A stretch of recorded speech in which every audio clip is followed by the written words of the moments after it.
make it where you can't get over me. Your ex a pussy, I'm above her like an ovary. I'm talking every day, you gon' wanna hit on this. So sticky, we need a poo and got shit on this. Come get you a sample, lip between the camel. Pussy taste sweet, cause I ate my pineapples. Light a couple candles, few you can handle. A pussy gooey like yo before the egg scramble. Never trust a man who had briefs, cause he gon' wanna fucking keep it brief. Call again when you need something to eat. So I can open my legs, on a petite, let's get it.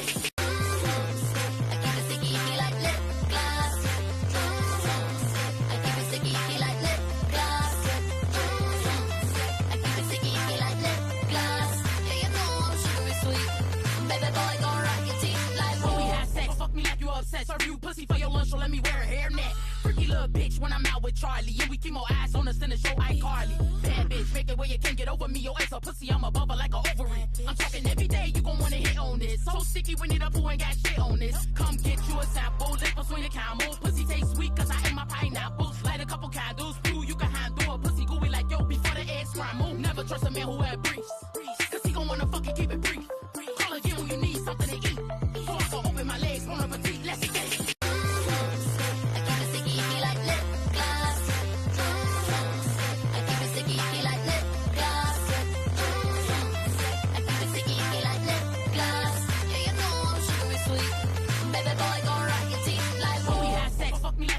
Serve you pussy for your lunch, so let me wear a hairnet. Freaky little bitch when I'm out with Charlie. And we keep more ass on us in the show iCarly. Bad bitch, make it where you can't get.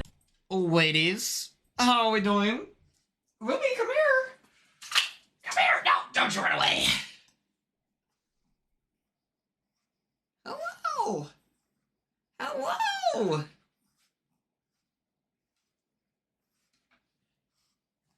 How we doing? How we doing? Hey, hey!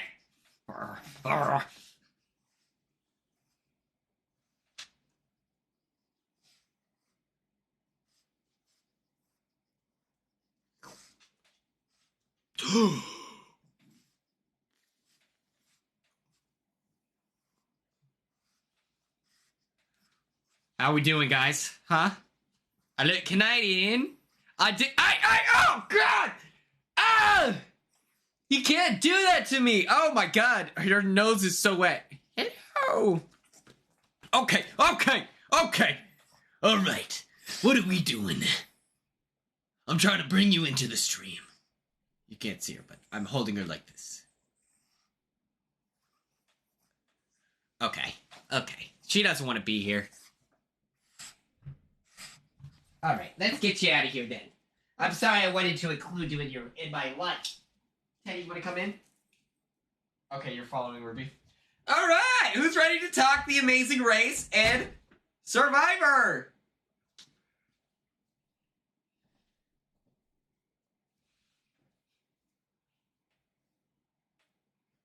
This is good, right?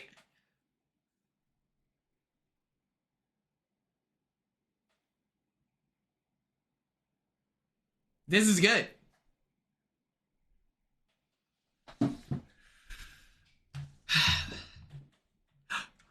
Morgan, what are the chances? The one time! The one time! This is crazy. The one time I dress up! Oh! Oh, hey! What's up? I'm not gonna do the impression because it's mean, okay? I'll say it. Every time Taryn did that Vince impression, it felt mean.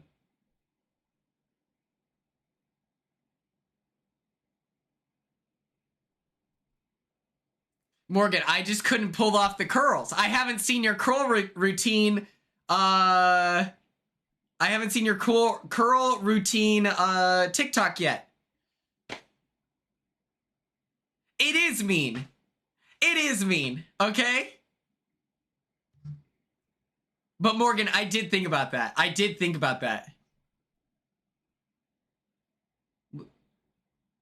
did.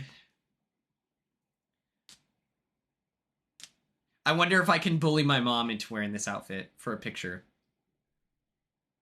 Oh my god, this is insane.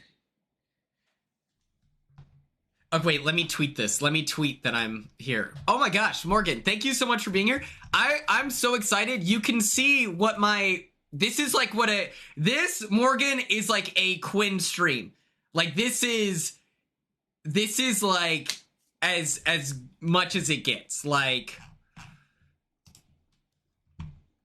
this is my favorite thing to do whenever I'm streaming. I like make a slideshow, and I talk all about the episode, and I share my thoughts.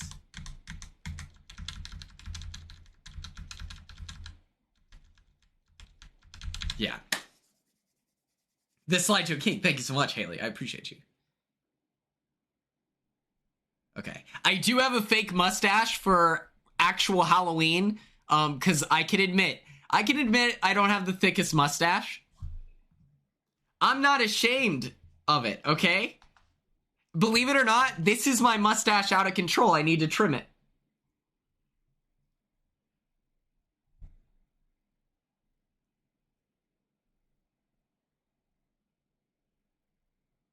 Yes, I am being Vinny for Halloween. I'm super excited. This beanie, this is the only time you'll see me in a beanie, TBH. This is the only time. Am I throwing down? I'm helping my parents with the trick-or-treating, and then after that, I am driving to Nebraska late at night. Okay, so that's another thing, is I didn't know how to fold this. I want to be one of those guys where it's like the emotionally, you know, where it's like the most rolled up beanie you've ever seen. But since it's Vinny cosplay, I have to, you know, I know that this is a little thick for Vinny, but I think that's so funny when dudes do that. Dressed as Vinny the Lip and talking hashtag TAR38. Can I just say the Amazing Race season 38 is, you think it looks good? I don't know. I don't think I look cool in this, you know? Oh. The Amazing Race 38 is low-key my favorite thing on TV right now.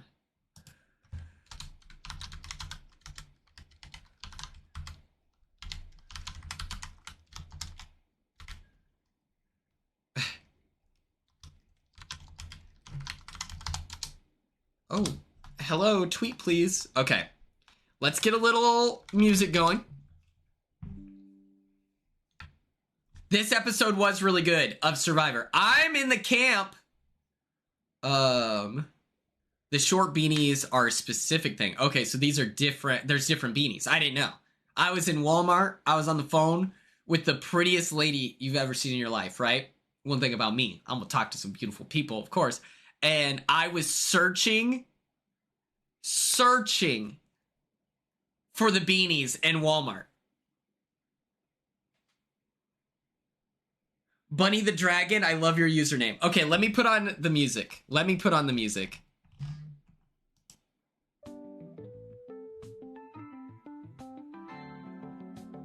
This one is, if you're curious, we are listening to Rat Detective 9, Cheddar, Late Than Never. Okay, let me pull up the stream. I'm so excited.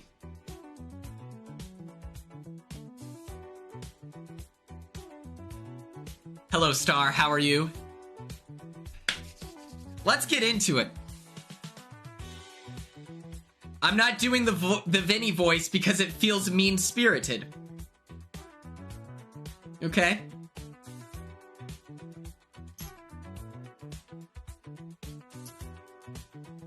I do love the malnourished thing. I think that might be the funny, like, Vinny cracks me up because why are you crying that you're gonna be malnourished off of slop? But he's low-key right.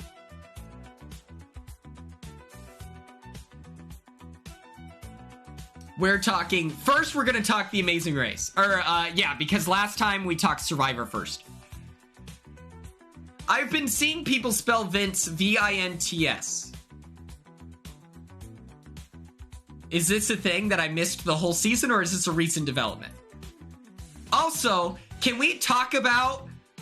Hold on. Can I be messy? Let me run a poll. Let me run a poll.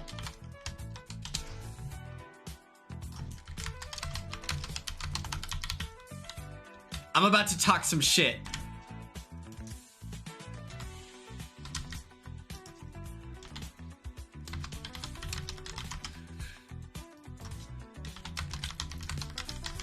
I'm gonna be messy. Hello, everyone. Hello, hello, hello. Morgan pronounces it Vince. Vince. That's cute that you guys noticed that.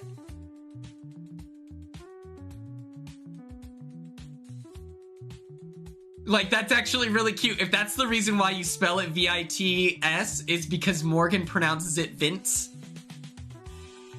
That's, like, really, really cute. Is that actually why you guys do it? I'll sub if you parent trap Morgan and Vince. You'll Venmo me $7? Okay, like... Yes, actually, okay, so that's so cute. What's up, Mariana? How are you? Did you get your Stewie Griffin stuffed animal? Eat the animal! I'm gonna be in the Northeast! I'm gonna be in the Northeast! We can hang out! New Year's! Pull up! Eat the animal! My king! You did not? Mariana, okay, so are you going a Scooby then? What's the vibe for corporate? New Year's! New Year's! Hoo-ah! Wherever Turner lives. Okay.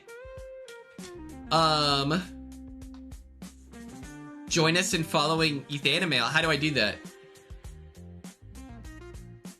Fuck yeah. Do you stream now? Go piss girl. I can be messy? Okay. I asked on Twitter about, I asked on Twitter who this season's Quat was gonna be. Okay? Because I thought it was so cool. Matt told me on stage, you can see it in the episode where I go up to talk to Matt Hardiman, and the first thing I learn of the outside world is Joseph tells me that everyone hates us and that everyone thinks I'm disingenuous, and then Matt tells me that he's like, bro, our communities melted together and made fan cams, and it's called Quat, and you're gonna love it. I can't wait to show you. And my response, I was like, oh my god, we have a community. I was like, this is so cool. What's up, Bobfeed Zero? How are you? And so Jax, I think sometimes people just say things to try to take you down a peg, you know? It was funny because he told me that, and then seconds later I was voted top 3 AFP, to which then I was like, oh, okay, so they don't hate me. Cool. So I asked about Quat, and I said, who's gonna be Big Brother 27's Quat? And instead of someone getting shipped, with a pre-juror being shipped with a juror, and they're making fan cams and doing all the fun stuff, instead of that, the pre-jurors were talking shit on TikTok Live. Where's the love? That's me being messy. Instead of doing the much more fun thing, being like, I can't wait to see this juror, I'm so excited, they're talking about people are pick-me's? No! You should say, I hope they pick me instead! Have we considered that? We're pointing and laugh, we're keying it up on TikTok Live, but have you considered you would have had fan cams if you lusted over someone in the jury? This is me being messy. This is me being messy. I've written about this on my Patreon. Check it out. I have like a really good article written about it. I straight up would have, my feelings would have been so hurt if the pre-jurors spoke about us the way these guys did, you know? But That's what I'm saying.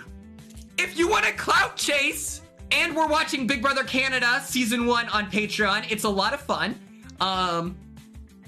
Be a lover, not a hater. If you want clout, just leech off of the jurors. That's all you had to do. All you had to do. Like a vampire. We're in the spooky season. This is all we had to do.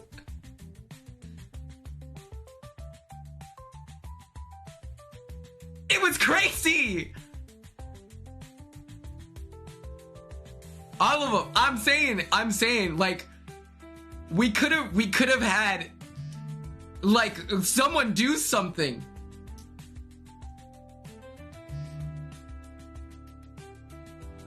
I just wish that we leaned into how fun it is to love people. Quat is now Quinn plus Cat Dunn, of course. Anytime we hang out, that becomes Quat, of course.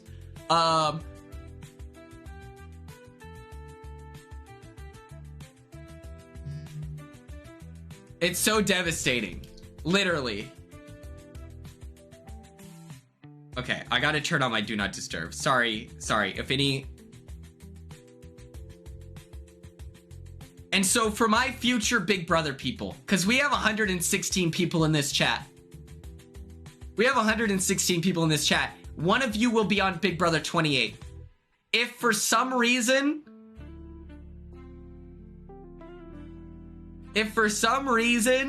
Okay, with Adrian, I understand it's a little bit weird, like, because people were, like, shipping him with Ashley. So it's like, if I'm him, I would not have pushed that. Let the record show. And, like, Zach and Lauren, you shouldn't, like, you know, like, I understand that, where you want to watch out. Zach could have been doing it with Vinny. Adrian and Keanu. Like, what are we doing? This is devastating. You all know I love showmances. I love showmances. Oh my gosh. But Zach and Zay wouldn't lean into it. And Zay had a TMZ article. So I get that. Oh my god, though. I was begging for a quat, and no one would step up. And I'm pissed. So Big Brother 28, we're gonna have, this is what we're gonna do. We're gonna have, this is 116 people. We have 2 Big Brother 28 players. One of them is gonna be a pre-juror. One of them is the juror. You, please, I'm begging you. I'm begging you. It's so sad. What was I about to, oh, I have to text, hold on.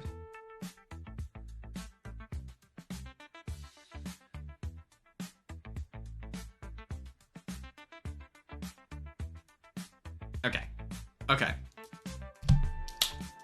The people yearn. The people yearn for Quat, okay? We want Yow. Or Yowie, depending. Are you texting Vince? No.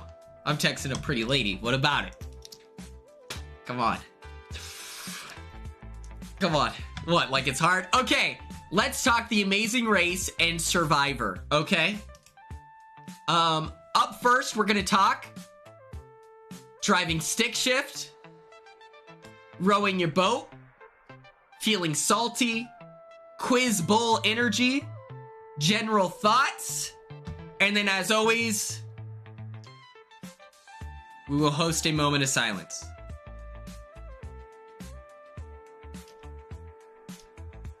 Brietta, I like it. I like the illusion of a mystery.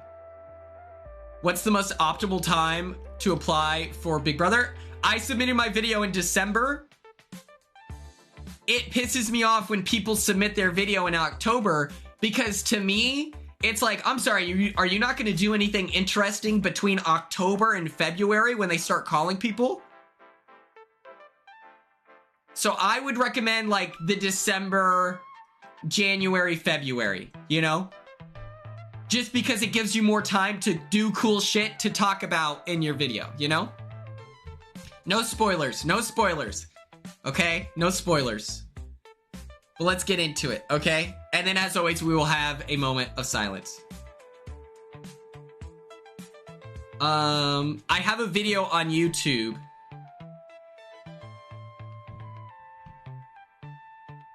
Talking about the casting process.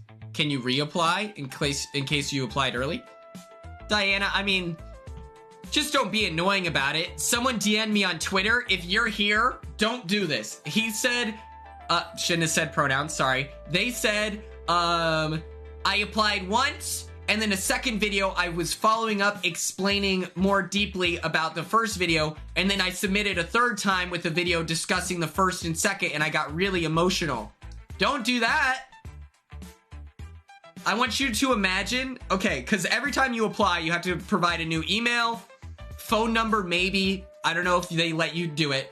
But what I want you to picture is you're at your sales job. Every casting director has a CRM, a customer relationship model or manager. And so what it is like your email is associated with these videos. I'm assuming this is how it works because I worked in the recruitment of the nurse field, but it's the same idea. And so if they have all these videos of you, it's just like, that is a bigger investment. We have 3 videos from this person in the same year. That's a lot. That being said, Angela submitted a lot of videos. As we know, at least within the Big Brother context, the social awareness of Angela is much different than the average person. So it kind of reflected who she is as a person. But I think she just submitted different videos with different pitches. They weren't like, yo, I submitted this trilogy. Yeah, it's a 3-part docu-series that I sent you to tell you about myself. Yeah, good luck pitching that to the execs, you know? Yeah, they knew she's gonna be great TV. Of course! And that's not an insult. Let the record show. I just think, you know? Do the videos have to be one-shots with no cuts? Birds on my back. My video is on my Patreon. Check it out. If you don't want to Venmo me $5, I'll give you a hint. Mine had multiple shots. Because that's the kind of person I am. You know, I'm a planner. I made a slideshow for today instead of just talking about The Amazing Race. I'm the kind of person who plans everything. I can be spontaneous, and they witnessed that during our one-on-one interviews of like my ability to go on a tangent and talk about weird shit.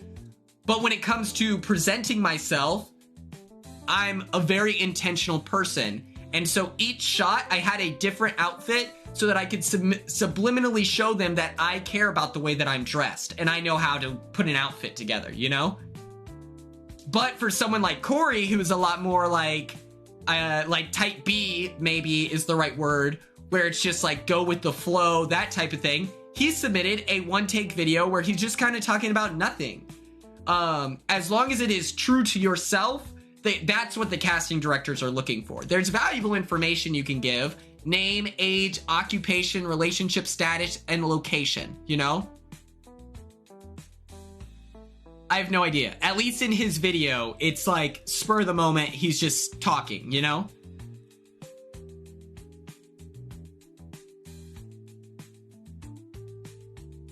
Would a good video be redoing the house guests getting the key and describing them? I don't think that they like...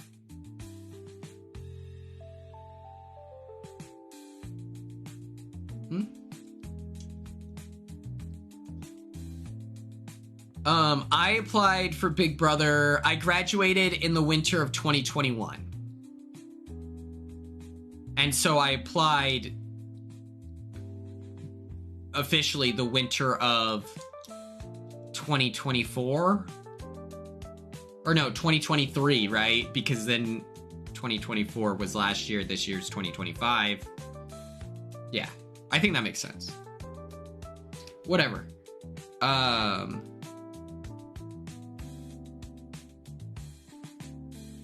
I don't think they like skits, though.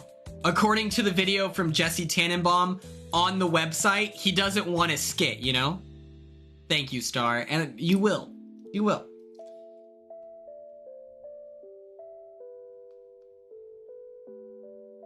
But, I mean, the grad stuff, the biggest complication would be during the summer. Can you take off a day, 2 days? Yeah.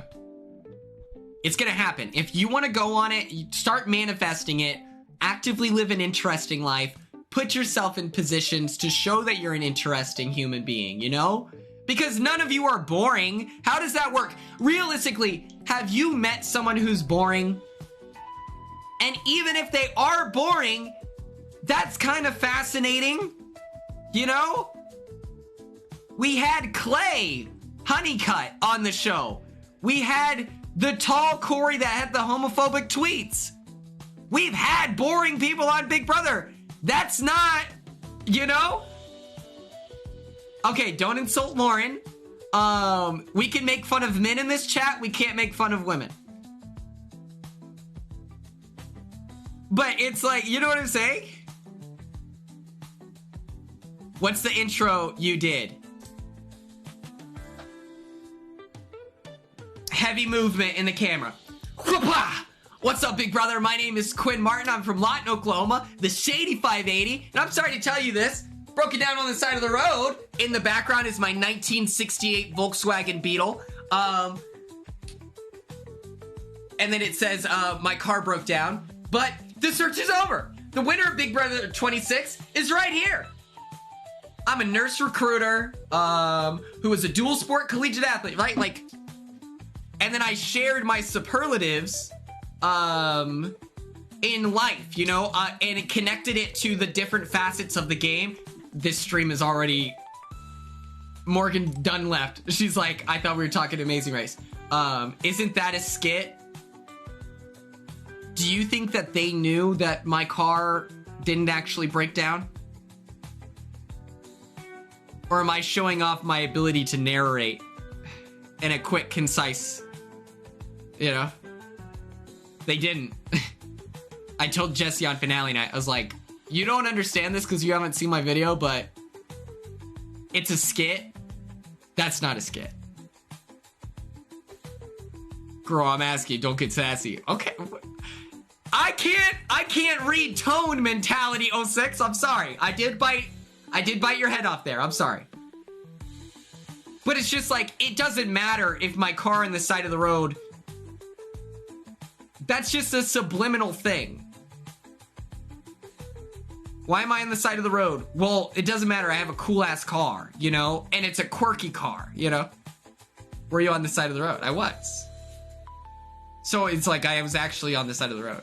And my car broke down all the time.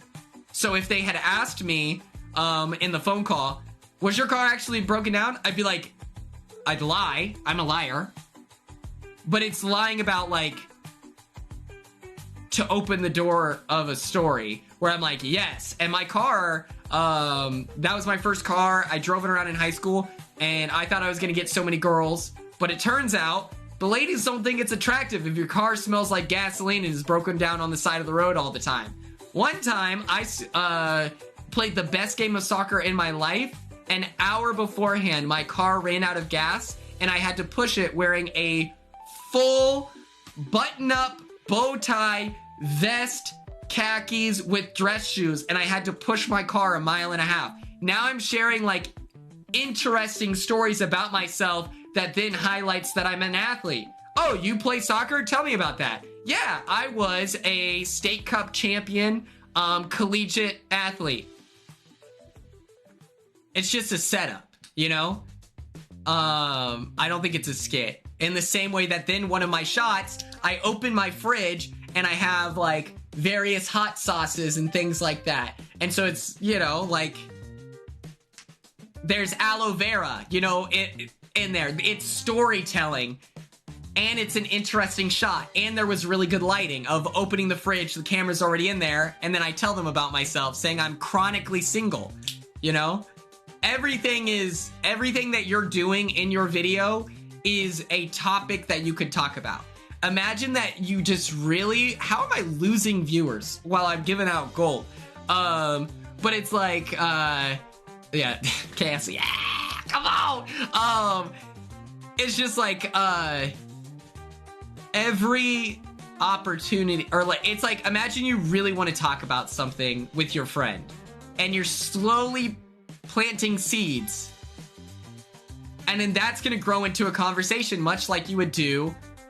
Well, the TV version of yourself should be pretty similar to who you are in real life, you know? And you just like, I fear I'm missing out on lore for my life. Don't worry about it. The costume, this is fire. This is what I'm dressing up on the 31st as. The way that I present myself, and you can see it, you know, sometimes I'm more quieter on stream. Yes, imagine you're presenting to a group of people, you know? The way that you present yourself is gonna be genuine to who you are, I would hope. If you're having to, like, pull strings to create this idea of who you could be, you're gonna get nowhere because they would just cast that person who's actually them, right? But I don't know, like, when I'm in front of a class of people, 30 people, whatever, 100 people, I project and I speak from the diaphragm. And so that's what I did in the diary room. People said I was yelling. I'm speaking from the diaphragm. I did yell a lot. But, yeah. What age did I start applying? 24?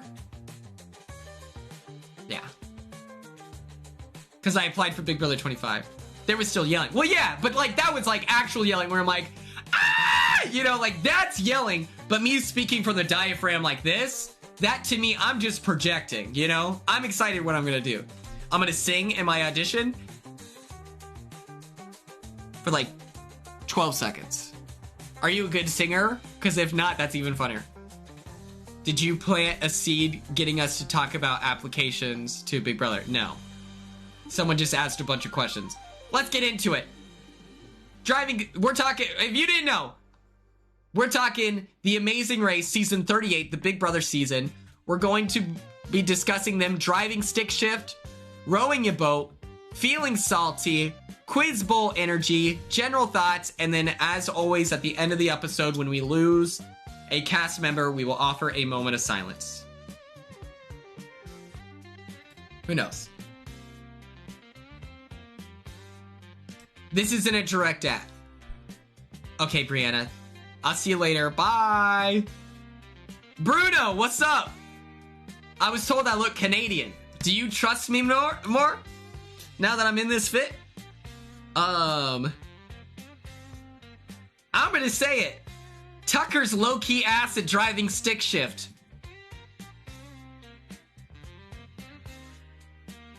I fully trust you now. Fuck yes. Tucker told me in the house, because I was offering stick shift lessons. I was offering stick shift lessons after the season of Big Brother. That's hilarious. But I'll get to that. I'll get to it. I haven't watched a lot of Amazing Race. I love Danny. Danny with the mustache. I've met him in real life. I adore him. I've met Bernie in real life. I love Bernie.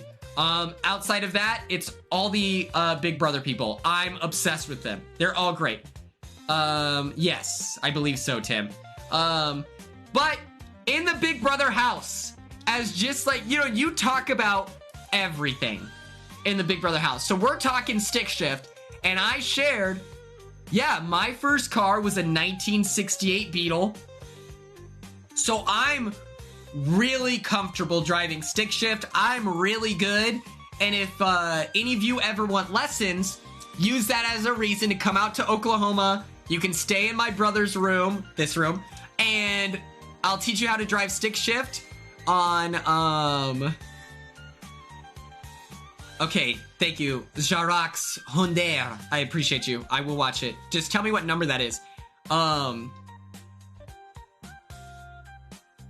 so it's like, not only do I have a 1968 Beetle where you can learn trial by fire, but then after you get more comfortable with that, my mom drives a Mini Cooper that is stick shift that then she could practice on, and then my sister drives a truck.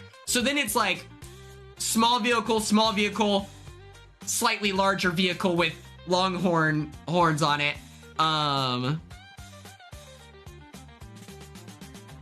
Yeah, I was confused on why they were struggling with the VW thing of like having to push and up, just because I don't know, that's pretty common, you know? Use your noggin, boys. If it's not, push it down. It's a newer vehicle. So I'm in the Big Brother 26 house talking up my ability to be a NASCAR driver and how comfortable I am behind the wheel and that I am a very patient coach. Tucker fills me in, making it sound like he is a NASCAR driver. Okay?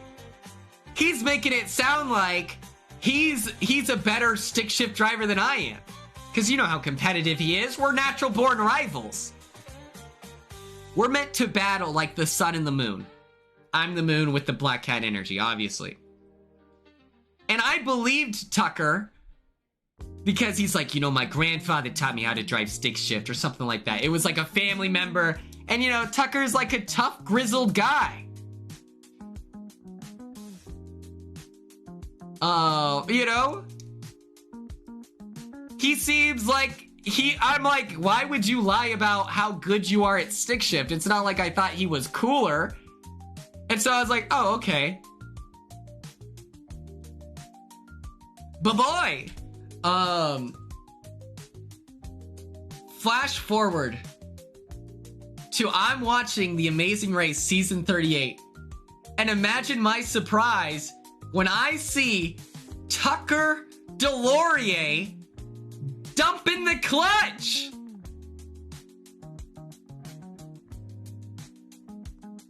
If you didn't know, when you're driving stick shift, it is a game of cat and mouse, okay? You're flirting with your car, okay? You push down the clutch all the way. This is down all the way. This is up all the way, okay? You're slowly providing gas. RPMs are rising. You can hear in the vehicle, the second it's doing zzz, that means you need to go into a higher gear. You go into second. And each time you do it, you are pushing the clutch down and slowly applying gas. And it's like a shift. My car is not currently a stick shift. But when I tell you, the fact that like I can drive mine, it's now my sister and my dad is taking care of it. So it's my dad's car now, I guess. Technically my sister's. The fact that I can drive a car that was built in 1968, 56 years old, 57, I think now, without the car, whatever, it's because I'm capable of, and it's just like two ships passing in the night. As you are applying gas, you are slowly taking your foot off the clutch. It takes some strength sometimes when you're going uphill, and if the seat is a little long and your legs shaking, it's out like this. You're slowly taking it off. And so what Tucker is doing, okay, if this is all the way up, okay, this is all the way up for the clutch. It would be so fully released. That's when I take my foot off the gas. So it is a nice, smooth transition. You don't want to shake your passenger princess Eric in this situation. Love the Deloriers.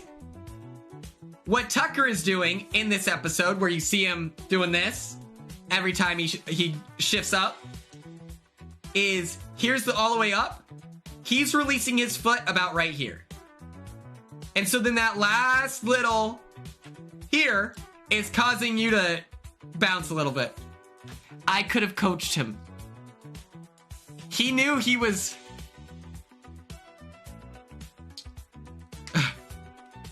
Don't worry, I'll coach all of you. We'll do a lesson. My mom said that would be a fun TikTok, is because I told her I need to film a video of me. I'll do it after Halloween when I can utilize their camera skills on how to change a tire. And my mom was like, you should teach them stick shift too. So I'm like, okay, that's a good idea. And so yeah, all I'm saying is Tucker talked this big game in the BB26 house, And then I see him behind the wheel and there's a little bit of this. Hello? That's crazy to me. It reminds me of the idea that he would win in the slip and slide competition because he rides bikes around the city. I was a collegiate runner. Okay. Okay. You can do all the push-ups in the world. You can have the most shredded abs in your life. We draw a line in the track. You're gonna be coughing up dust for months. Because you're getting cooked, kid. Just letting you know. As I'm making fun of Tucker, my rival, my God-given right, my besties Jag and Jess don't know how to reverse. I was like, these guys, I was like, Tucker's so ass. That's hilarious. He can't drive stick shift.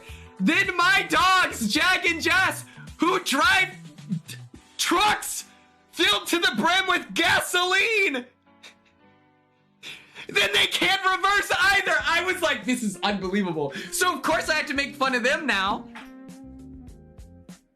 They're also strong enough. They didn't both need to push the car in neutral. Why so serious? I'm just being funny. But I was like, this is unbelievable. Exactly, Cassie. That was so funny. The fact that like Kylan was a great driver. I was like, he looked good. And Rubina was really good as well. The shot of her fixing the seat was so real. Every car I ever get in, even my mom's, who I'm taller than, I move the seat as far forward as it goes. I am as close as I can be to the steering wheel so that I can see the full road. My mom is shorter than me, and I still pull the seat every time I'm in her car. I did it today, and I didn't move it back. I make my mom move back every single time. I'll probably fix it after stream. But, yeah, I just thought that was so funny. If you're going on the Amazing Race, we have 86 people in here. Surely we're gonna get some, Amazing Race people. Hit me up. I will teach you how to drive stick shift.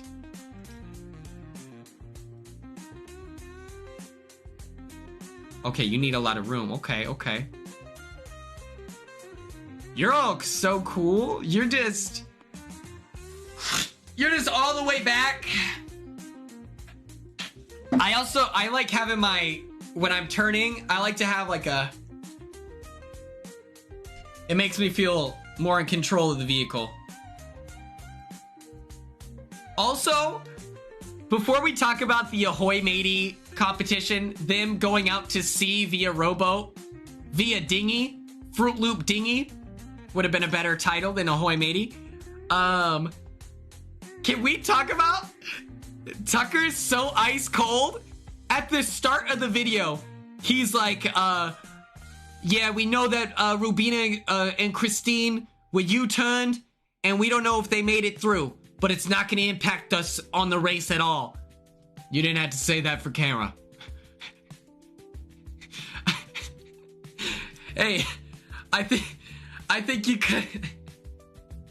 I think you could have just been like, yeah, I'm like, I don't think you need to be competitive with Rubina and Christine. They have never once come close to catching you guys, you know? So I think that it would have been way sweeter. Yes, I will explain a U-turn. So a U-turn, for those of you who do not know, is in this last episode, they had a U-turn available. And so you attach your name to it right here, and then you say, this team has to do the other competition as well. So typically, much like in this episode, you could choose between voyaging on the harsh seas or collecting salt, right?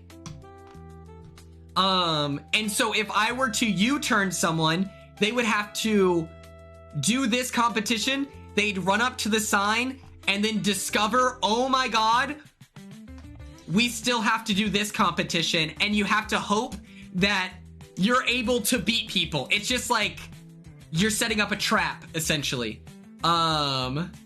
Yes, I do presentations for every reality TV show you can imagine. This is my thing. So if you like reality TV, I am your guy.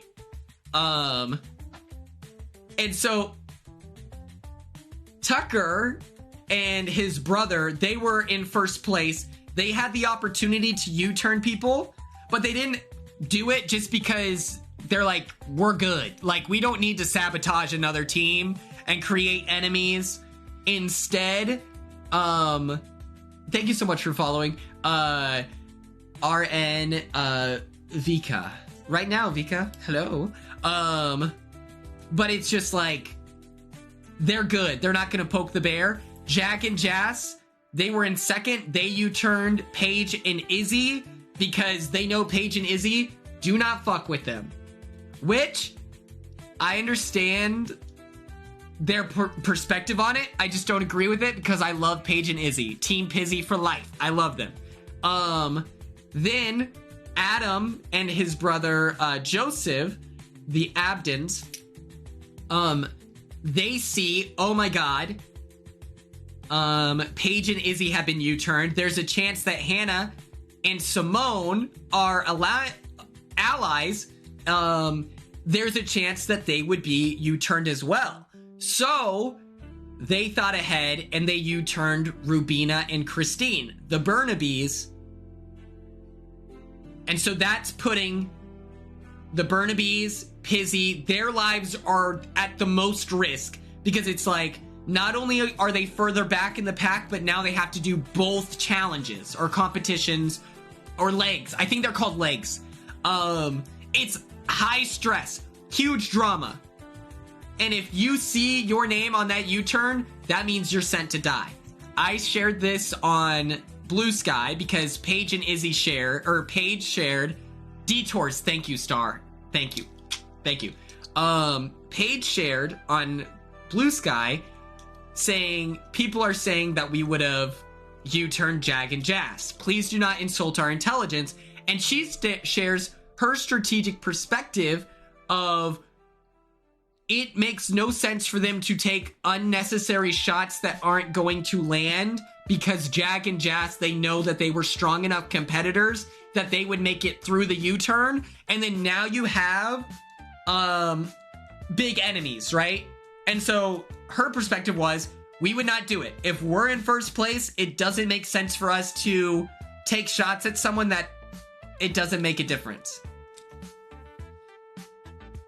That's hilarious to me.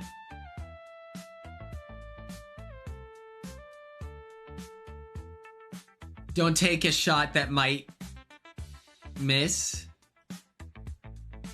I think I'm telling you right now, and I tweeted this on Blue Sky, I don't care about that. I'm 100%, yeah, for the end product of TV, it's not a good move, but strategically, I can see where they're coming from.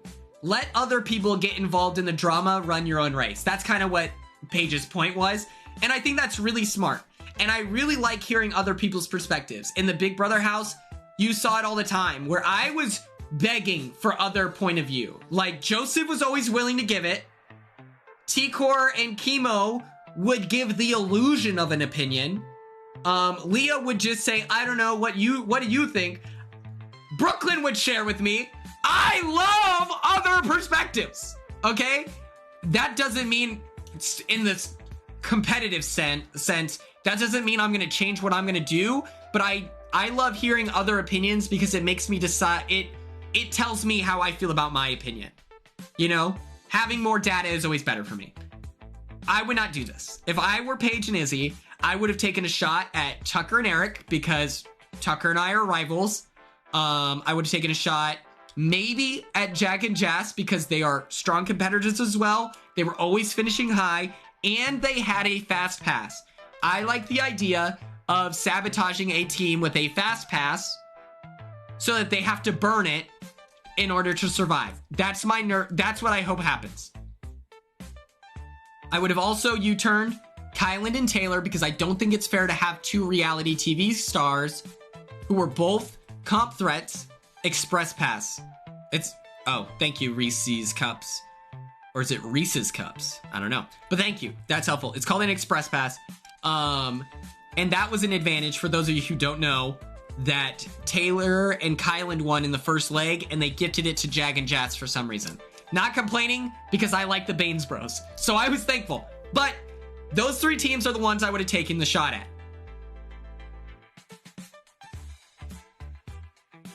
Tim, I like that perspective.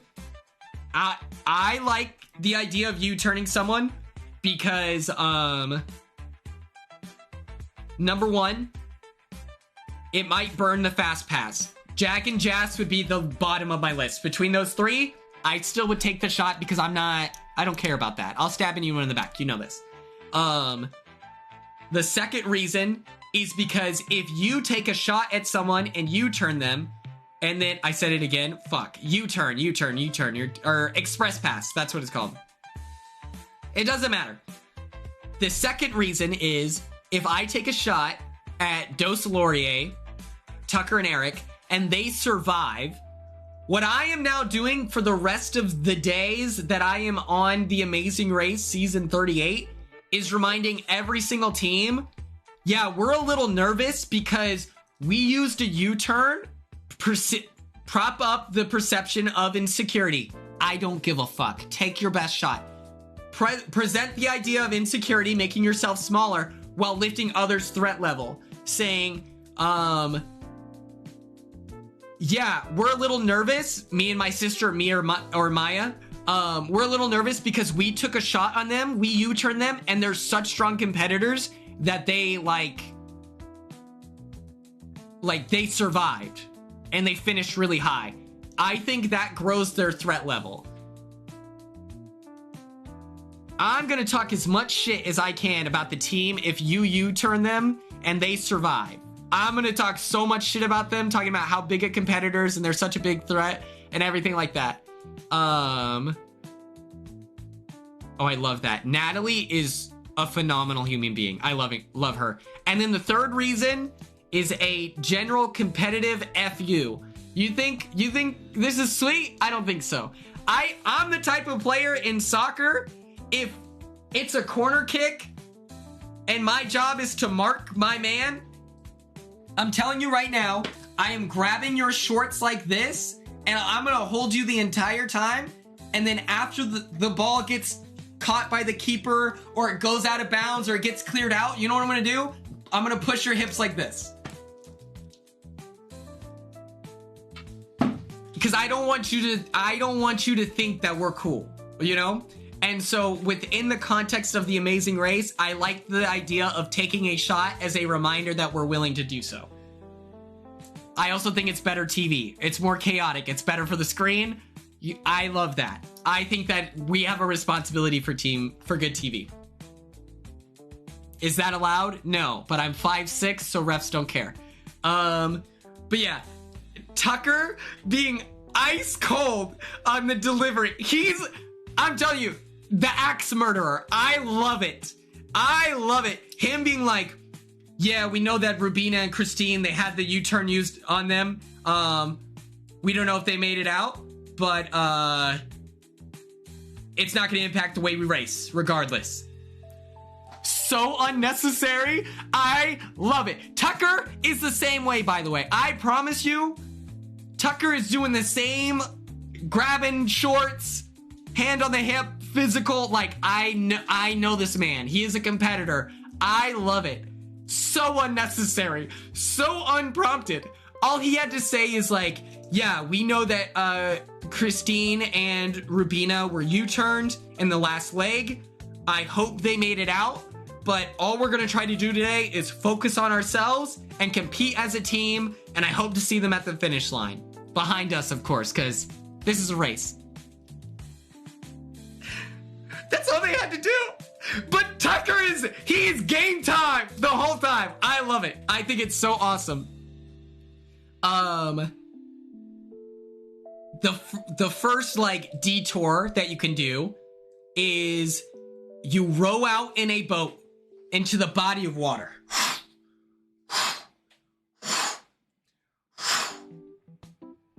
The people who did this one, to collect clams, you like had to reach down, pull it up, and then you have like a line of clams. You get them, and then you and your partner row, row, row back to the mainland. You present the clams, and then you go on with your day. Super straightforward. Looked like so much fun. Between the two options, this one looked like far more adventure-y, good times, let's celebrate, lots of fun. Of course, Cassie. Of course, of course, of course. I love the U-turn. It's so drama. It's good TV. Also, I need everyone in the chat to be thinking of a good name for Natalie and Steph, because I have them as the Jersey Girls instead of the Dairy Girls as the Jersey Girls.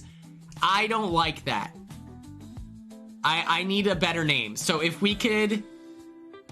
Neff is adorable. That's all right. That's in the... And then we're going to vote on it, okay? So everyone present your ideas later in the stream. This one was super fun. We saw the Burnabys do it. We saw Kyland and Taylor do it. And then Natalie and Stephanie. I think it was Natalie and Stephanie that were standing up to row. I think that that is so smart. Instead of just engaging,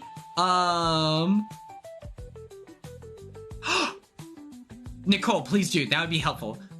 Instead of just sitting there and you're engaging your arms and shoulders and like a little bit of your core, I think that here you're able to engage your lower back, get your legs involved. And I think that utilizing different muscle groups, I think is really smart to prevent yourself from getting sore. I think that's so smart. We witness Rubina lose her prescription glasses in the ocean. She leans over to grab the little floaty thing with all the clams on it, and you just see it go whoop, into the ocean. Gone forever. A fun fact, CBS, when you're packing for a show like Big Brother, Survivor, Amazing Race, they do tell you to bring a second set of glasses. So I actually own these glasses twice. I lied to the eyeglasses place and said that I lost them at a wedding, so that because I had warranty, so instead of costing $400, they were only $80. Great deal. I'm playing even outside of the game. I don't care if it's a corporation. I'm not worried about it. And then what else happens? I love Taylor and Kylan's like dynamic. Is so funny to me because it does sometimes feel like we're on the verge of an argument, but they're both like capable of writing that line of like not taking things personally. And so it is so fascinating. And I also love that Kyland is like Taylor's workhorse, because Taylor's a queen. We are never like we are not about to make this girl sweat. We're gonna just take care of her, okay? And so instead of it being her and Kyland, they attempt to do just Kyland. Whoosh, whoosh, whoosh, whoosh. Ella, pull up next week and just say, hey, or no, no, Ella. If you're still there, pull up. Ella, come on! You're in there. Drive back around. Shimona, thank you so much for that detail. Shimona 8 shares with us. I think I saw Rubina say on chat BBC that someone from production jumped in and got her glasses. Ella, pull around. Are you busy? I don't think so. Get back in line invite this girl. Be like, hey, I don't know if this is, just be like, hey, I love your vibe. This Friday, me and my friends are having like a Halloween weekend pregame. If you want to slide through, I would love to see you there. I just love your energy. You're so sick. I just gave you the script.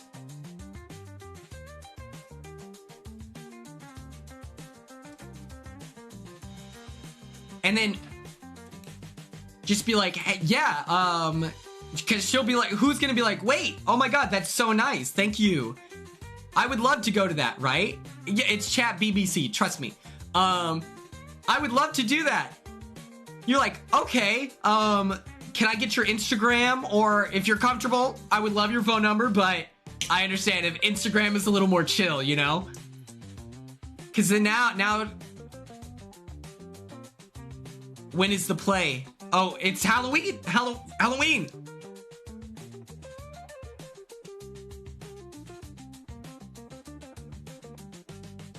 Well, here's the thing, cool Squirtle Glasses. Right now, we're only platonic. Right now, we're only friends. Ella doesn't know if this person was flirting with her. All Ella knows is that they like this lady's vibe. Hello, Nikki Tay 94. How are you? And so you might have just met your new best friend, Ella. We want cool people in life. Did I say her? Sorry. Flirting with them.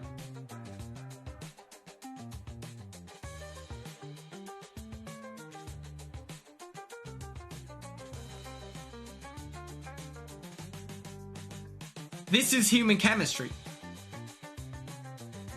I shall try. Just be chill. Just be chill. Be like, hey, me and my friends are actually in this like play. I would love if you came through. And then if you want to hang out afterwards, we're having a pregame. I also want to know what fast food chain. I love this. This competition, it looked like it took longer. I don't know if it's just because only 3 people did it and we saw the rest of the competitors do the other one, which we will cover in a second. But I thought this one looked fun. Chick-fil-A. Okay. Okay. Getting salty. This one, we witnessed Dos Laurier, the Baines Bros, Pizzy,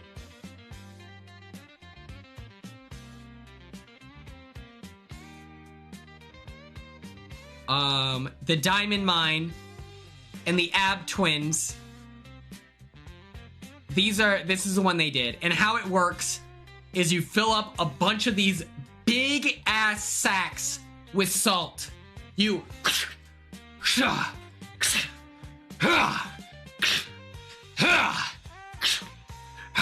into the wheelbarrow. You have to get to a certain weight. You individually pack the sacks with salt by shoveling. Then you weigh them. Correct weight.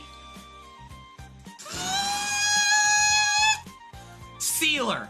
Tucker, being a food scientist, knows how to use these sealers. That's fun. That's cool. Who knew that would come in handy? But I love it. I love stuff like that. Like how Izzy is good at everything musical because she's a phenomenal flautist.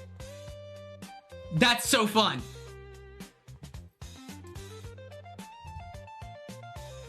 You then, after you are seal up the bags, you load it up into the wheelbarrow. You have to go through the wettest field on the planet.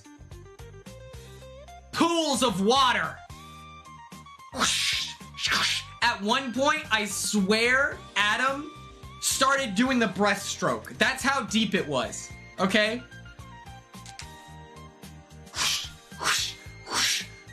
You're pushing the barrel. Can I tell you what I would want to do? What I would consider?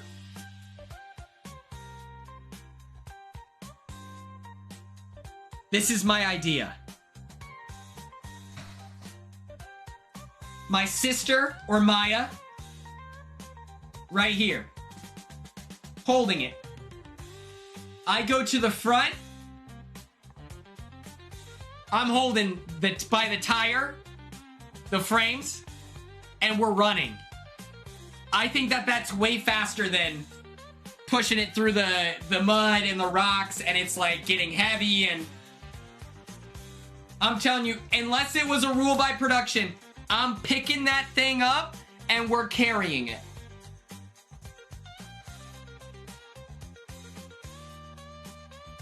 I can handle it. What are we talking about? This is a Vinny cosplay. What are we talking about? I'm here. Clinton Merchant, hello. I can't wait to see you in December. I'm hyped, Clinton. I'm excited to see your shirts. I'll be honest. You better take pictures of your collection, by the way, because I know you're gonna flex.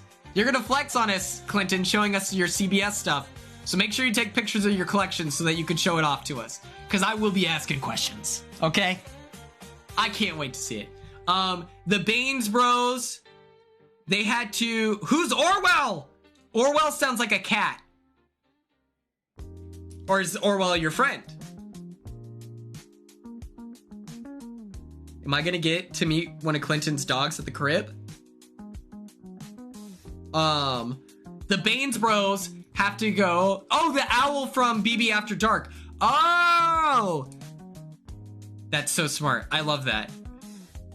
I thought you were... I don't know why I thought you were bringing your cat. I was like, that's awesome. I didn't think we were talking about merch. That's so funny.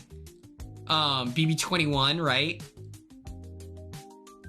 Baines Bros, they have to go back twice. They're such freak athletes that it does not inhibit them.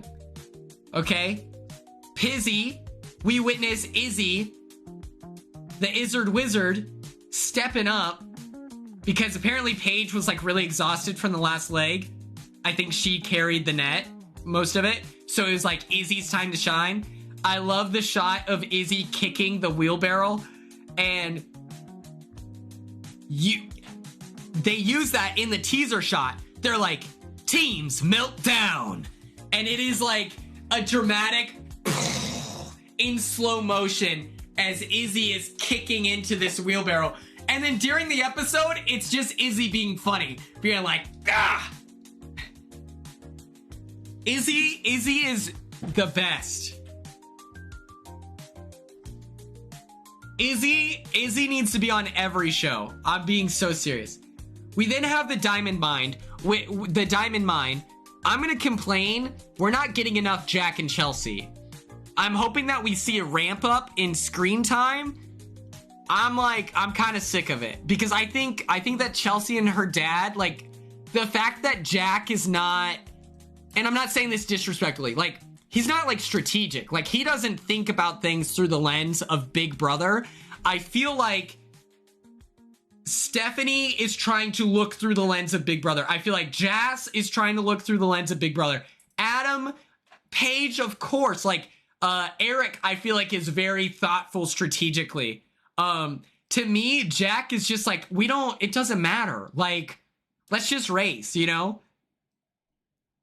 And I think that that's so funny because his daughter is so strategic. I gotta fire up some more Rat Detective. This one is Rat Detective 13, 1985, still alive. Okay. His daughter is incredibly strategic is what I'm saying. Like, obviously, Chelsea is also one of the best social players we've had in the new era. But I would say her strength, am I crazy? Is strategy. Am I crazy for saying that?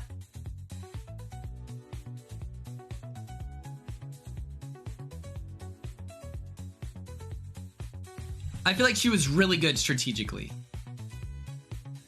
It's both? Okay, good. But it's so funny that, like, his daughter, who is one of the top 5 most dominant winners in the history of the game, who just held it down strategically, crushing it.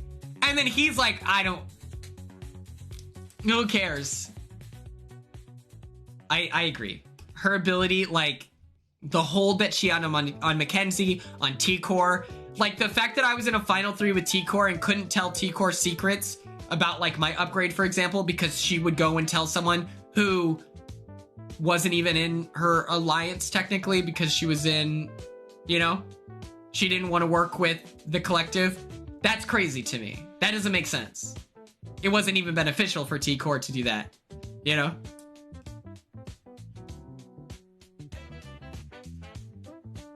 Just a phenomenal player, but it's ironic, you know? I just need more Jack and Izzy. I think that we're missing out. We need more segments from them. They're very funny. They keep getting lost. They show us them getting lost every time. And I'm like, is this happening to every team? Boy, hello. Hello, Han, how are you? But yeah, I just think it's so funny. Like, we just keep seeing them getting lost. Is every other team also getting lost? And they're just like, okay, we need something for Jack and Chelsea, the diamond mine. Otherwise, we're not going to feature them in this episode or what? I don't know. And then they just did a great job. Run of the mill. And then the Ab twins, phenomenal performance. They're both really strong competitors. I love when you try to think outside of the box and go into the grass. And then it, like, when you try to think outside of the box and it's like, well, actually, simple is usually the first thing you should do. And so it's so funny when you have to then have that walk of shame turning around out of the grass where now it's getting stuck in the mud and you're like, oh shit, to then just take the route that you had to take anyway, getting your socks and shoes way more wet in the process. Hilarious. Also, a fun fact was that, or not so fun fact, was during the salt portion, detour, apparently Adam's, like, diabetes, like, his sugar levels were really high, and that can be extremely dangerous. And so, bravery for him competing still, and apparently, like, when you're burning energy like that, it can be, it's like, it wasn't as alarming because they were about to do a physical, like, whatever, but just seeing the care that Joseph has for his brother is chef's kiss adorable. Like, that is a thoughtful person who deserves all the love, and I can't wait to see him on Got to Get Out Season 4. Next up, we have a fun facts segment where teams are racing throughout Croatia, my favorite country. They are racing through Croatia on foot, and there's these shields located throughout the city. And you can look at this awesome, like, model of the city. It's like a little statue thing, and it shows you where the shields are. Such a fun detail. What a cool way to do that. And it's like you run to these shields all throughout this city, learning the trivia. It was like 3 or 4 facts per shield. And then you would go up to this lady, this Croatian woman, wearing a long coat, and she would ask you questions that you just studied. But there's a trick. There's a trick. And what it is that she asks different questions every time. Some people didn't even bother asking her and just were like, I'm gonna learn everything and just be ready to compete. And then we had Taylor, who did something that I thought was so smart, where she's like, I'm gonna ask the questions beforehand. I know what those questions are, and then all I have to think about is answering those questions. Genius. She didn't know that they ask different questions. Jazz has the same opportunity to slip up like this. And it's like, as he's walking away, he's like, what are the blah, blah, blah, what are the questions? She reads them through, he fails, and he's like, okay. He gets like 4 steps away, and then he turns around and he's like, wait, I'm gonna ask again just in case. And he goes, hey, can you ask me the questions? She asks different ones, and then he's telling the camera. And Jazz's superpower as a reality TV star is he actively narrates what he is doing in the moment, no matter what. And so it's like, oftentimes, you don't even need him in the, like, diary room because he's already shared. It's like, it's like a camera talk. But they don't really include footage like that in Big Brother. But it's like, as the viewer, it's so interesting where it's like, I have a conversation with Joseph. Joseph leaves. I wait a second, listen to his steps, because you can hear everything throughout the house. I then look at the camera, and then I say, that dude, I don't trust him for a second, but I have to trust him now. He's gonna stab me in the back. I'm not scared of him in competitions.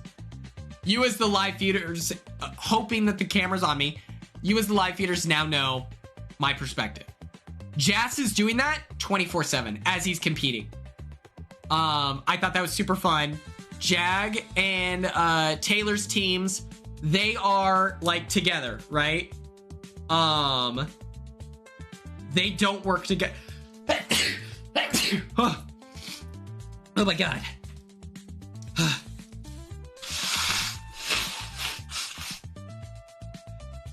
Oh, I should take my antibiotic.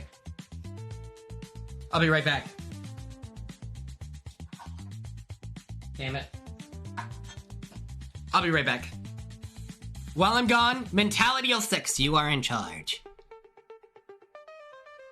Mentality, do you watch a lot of Amazing Race? Is that normal?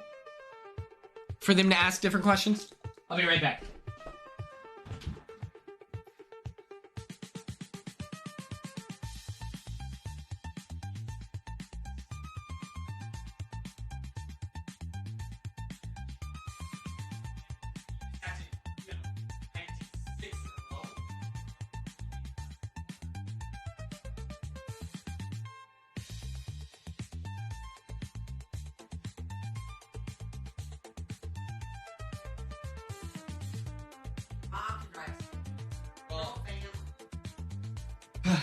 I'm back.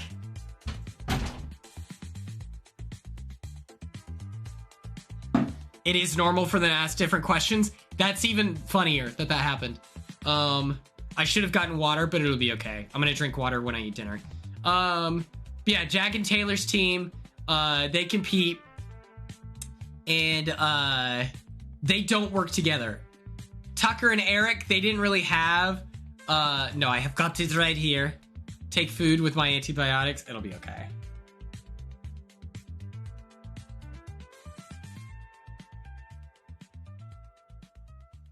It'll be okay.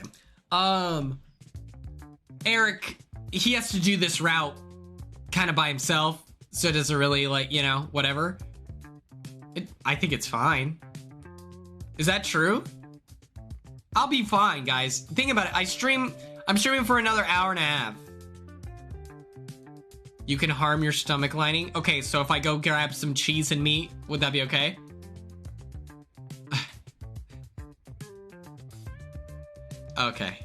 Okay. You're scaring me, Cassie. Cassie is in charge. I did that once too.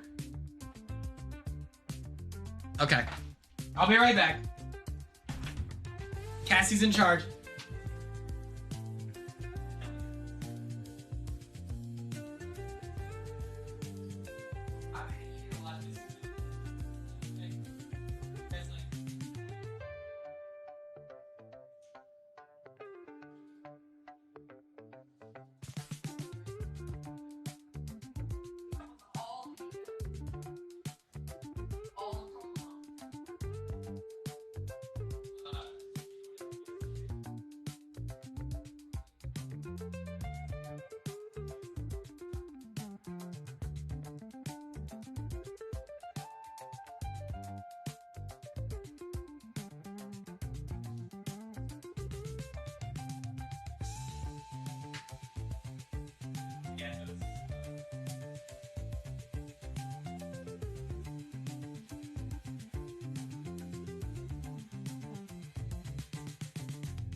Back to work. Well, you were right there. You were loading up the... All right, I'm back. I'm back. Okay, how are we doing? I do look tiny. This is a large. Cause it's like, to me, when you get a flannel, you want it to be kind of baggy on you in real life. But it's a little too big. But like, a lot of my other flannels are, you know, they're like that. And I'm like, I don't want it to be like tight on me. So it's a little baggy on me, but okay. Back to what I was talking about. Eric had to do it by himself. Jas and Taylor, they don't work together. Yeah, I have 15 moms in the chat. Look, I made a little charcuterie, You know what I did yesterday? This was insane. I had these little pepperonis, and I put them on top of the cheese. Then I just microwaved it for 35 seconds to melt the cheese, and it was like super gooey and kind of crusty on the outer rim. Oh my god. Delicious. Delicious. You should all do that. We should all get into cheese and meats. Because I don't want to eat, like, too many, too much candy. I was fiending for gummy clusters. I ate, like, 3 bags. It was so bad. So I feel like this is a good snack. Good energy. Okay. I've just been eating too much candy lately. Jas and Taylor, they don't work together. I liked whatever I ate yesterday. Provolone. That was pretty good.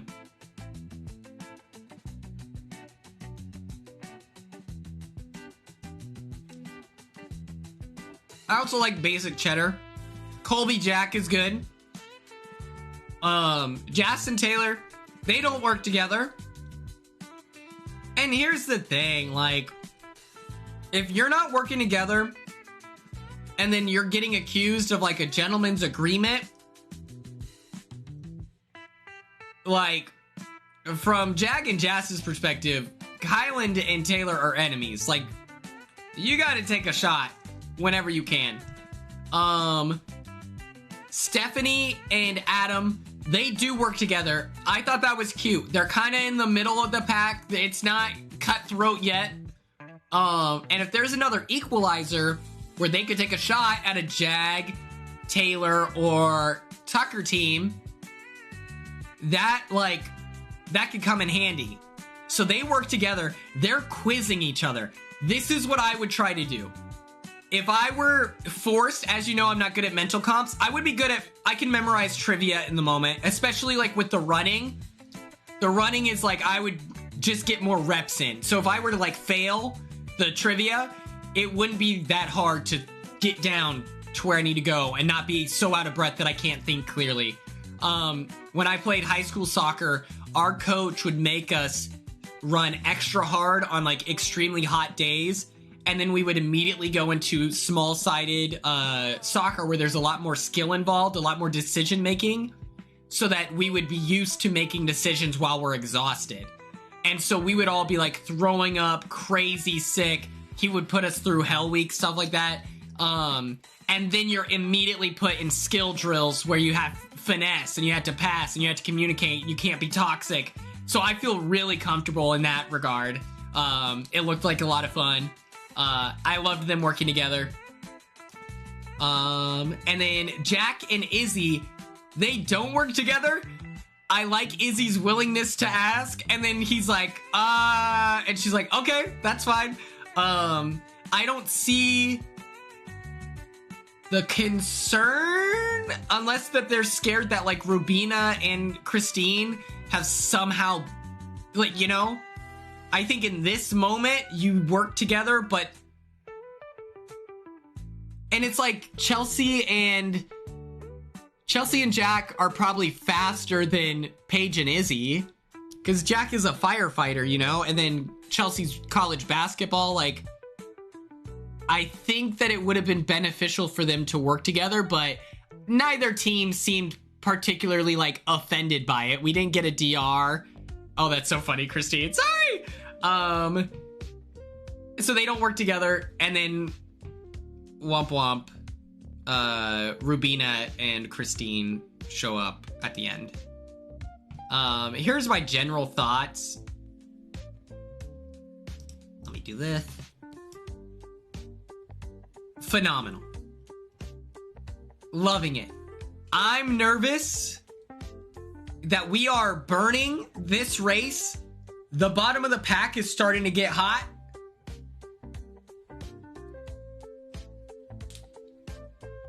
I would,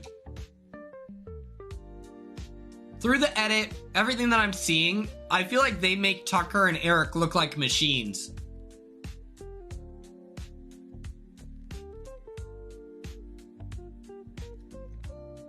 I wouldn't, like, they're not gonna win. According to the edit, they're not winning. They're not winning according to the edit. And I would say, like, Natalie and Stephanie, they always seem competent, which they obviously are, but like the editing never shows off them making mistakes. And so I don't feel like, I would say they're a contender. I think Paige and Izzy are contenders. I think the Baines Bros are contenders. Imagine the Baines Bros aren't there twice. I meant to delete that. The Ab Twins, help me out with the name. We're gonna vote on that here soon. I don't think that they have winner edits, but they're contenders, of course. Like, and then they died, but oh, that's so sweet. I love Natalie. Have you seen Natalie's TikToks where she is talking about how much preparation she went in? She did. She like memorized every flag. She memorized the like where all the countries were. She was like studying super hard. Like, it made me think where I was like, I could never pretend like I'm offended to not get the Amazing Race call, because I would not have done all of that. I would have watched a couple seasons of the Amazing Race. I would have talked to some Big Brother competitor, like people who have been on the Amazing Race. I would have called Rachel and asked for her opinion. I would have called Derek and Claire, like,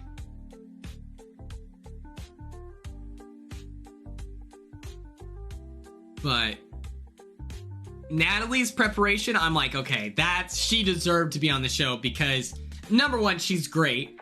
And then number two,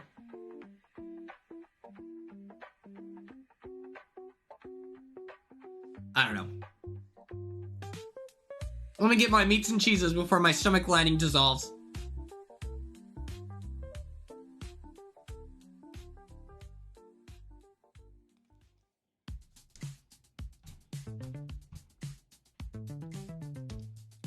Paige and Izzy, my only concern is that they are in the back of the pack because of the U-turn.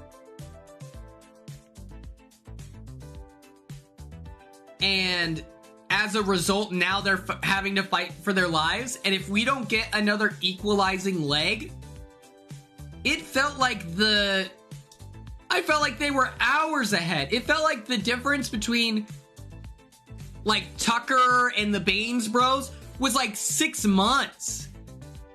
It felt like Rubina and Christine were sent to die. They were released so much later than everyone else that I don't even think they had a chance. And so I'm nervous that Paige and Izzy are gonna get screwed over because they're such a strong team. They have such good chemistry. They are incredible competitors. But if they're released 6 hours behind Jack and Chelsea, it's like, what are they supposed to do? I'm stressed. I need an equalizing leg in the next episode. I don't care.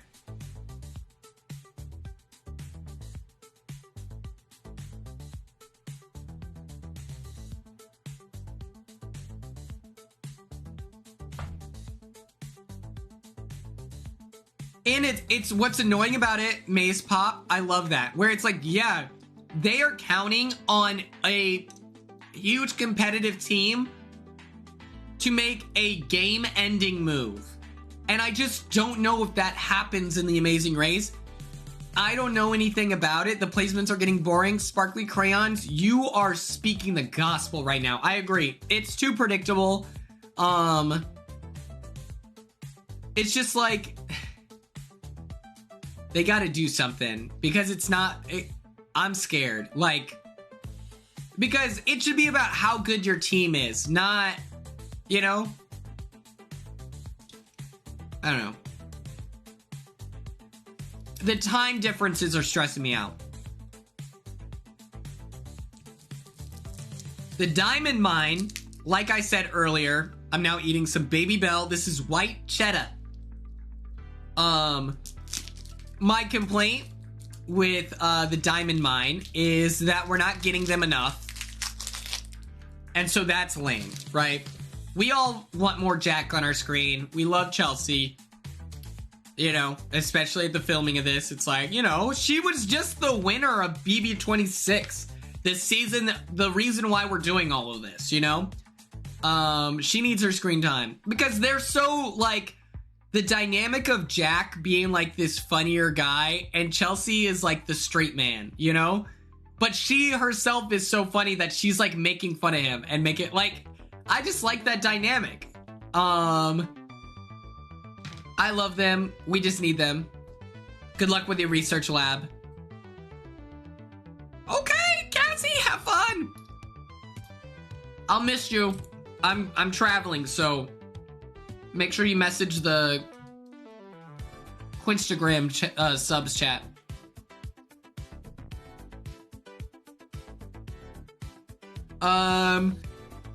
Double Trouble.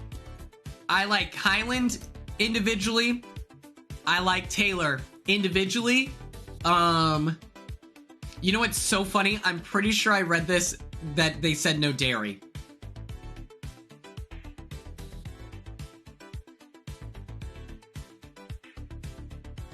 I don't care. I'll be fine.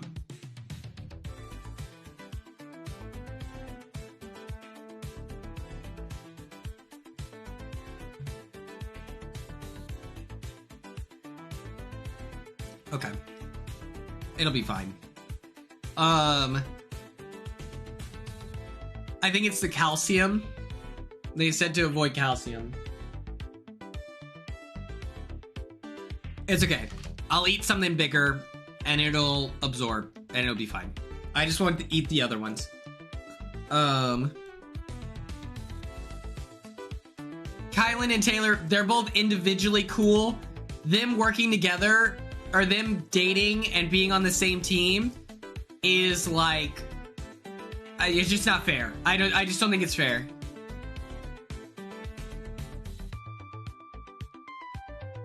They would both be individually, if it was them individually with a loved one,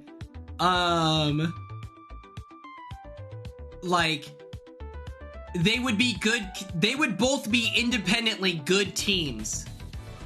But the fact that they are, like, both Big Brother comp beasts, and, like, you know, Taylor is good at, like, all kinds of random stuff. She did really good in reindeer games. Like, it just doesn't feel fair. And it's like, okay, I've seen the statement, Kylan and Taylor, they put it out where, like, they're being harassed, which is really gross. They're seeking legal action and stuff like that, as they should, because these freaks online are annoying. So I do believe that their relationship was real. They were cuddling together when we were hanging out in LA. Yeah, we're gonna hit them with our cars, Ella. Well, people are just, like, being insane. Kylan has a tweet out about it, but, like, Rubina and Tucker weren't allowed to compete together. Like, what are we doing? Like, so I just don't think it's fair. That's my one complaint, is that they're both too good. They're too good. And so it's just like, it's not, it just doesn't feel fair, you know? The Baines Bros, Jag and Jas, you know I love them. I will always cheer for them. I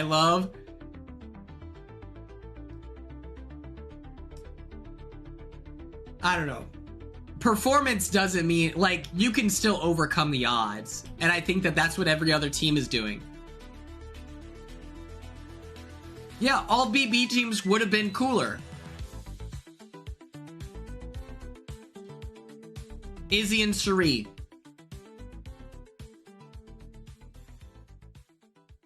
I think Chelsea and Mackenzie.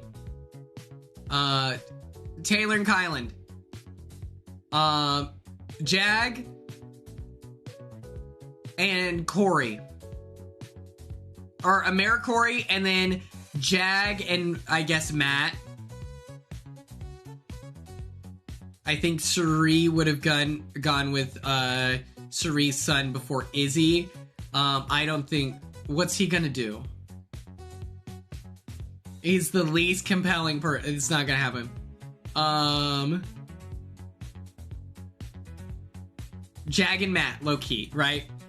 Like, even though he's fucking up. But that would have been fine. Joseph and Turner would have been great. Natalie and Paul would have been great. Rubina and Tucker. Oh, that's who I forgot. I forgot Tucker and Eric. Imagine Tucker and Eric are right here. Dose Laurier. Rubina and Tucker. And then, you know, like, I love Pizzy. I love Pizzy.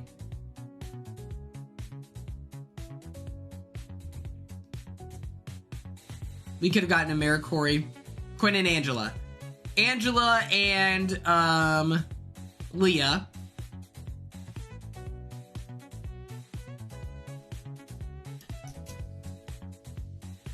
Or, you know what it could have been?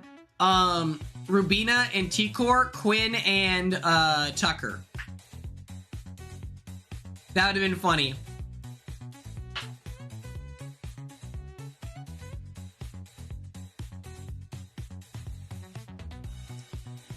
That's my perspective.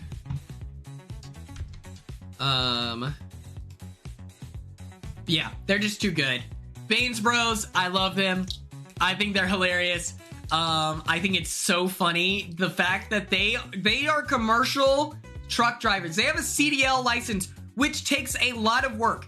Every semi-truck driver you see on the road, that is a difficult thing to do. I respect, like, that's hard to be able to drive around, stuff like that, and to be safe. And the fact that they had to push their car and it hit a fence, hilarious. Hilarious. These are my boys. I love Jag and Jas. I don't like that they're beefing with Pizzy, though.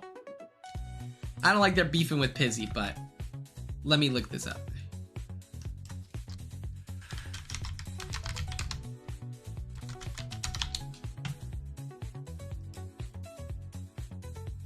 You can see how I do this.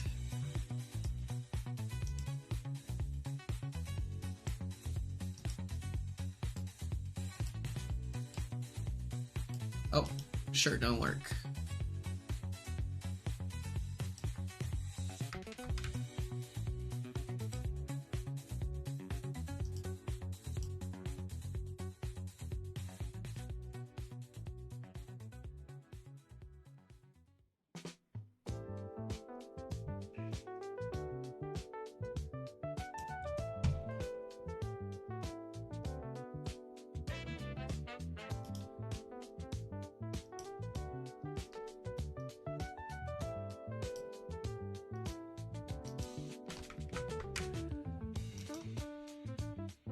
Okay, perfect.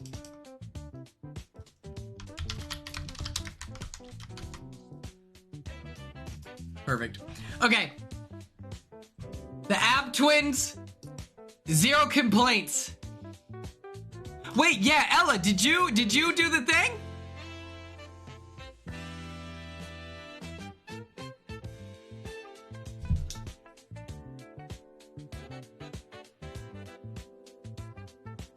The fact, Ella, you're such a scaredy cat. That could have either been A, your new best friend, or a new romantic partner.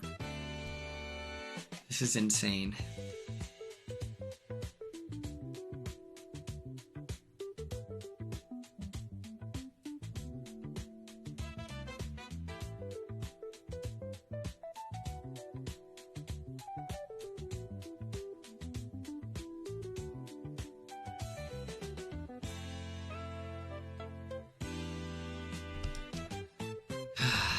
I'll find her later. This lies. You're gonna lie in front of a photo of Joseph and Adam? That's sick. That's sick and twisted.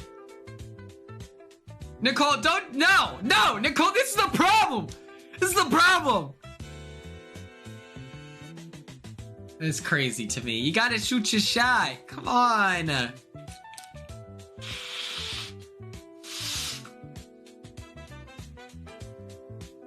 Okay, I believe you, Ella. I believe you.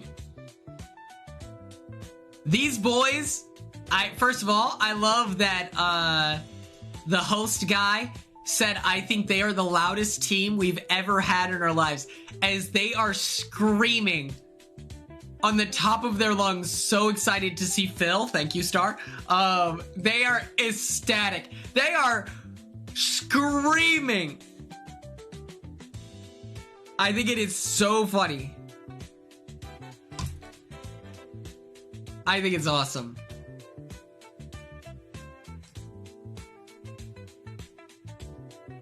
That's true. And I love the dynamic of Joseph caring so deeply about Adam and being nervous for his health and safety with the diabetes. It's adorable. The Abdens are the best. And the way that they instantly started complimenting Stephanie and Natalie, which now is the opportunity. Please send in the names.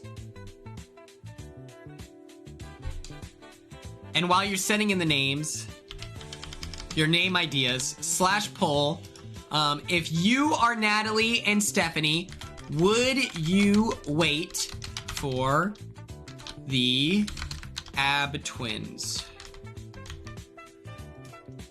Yes. Nar.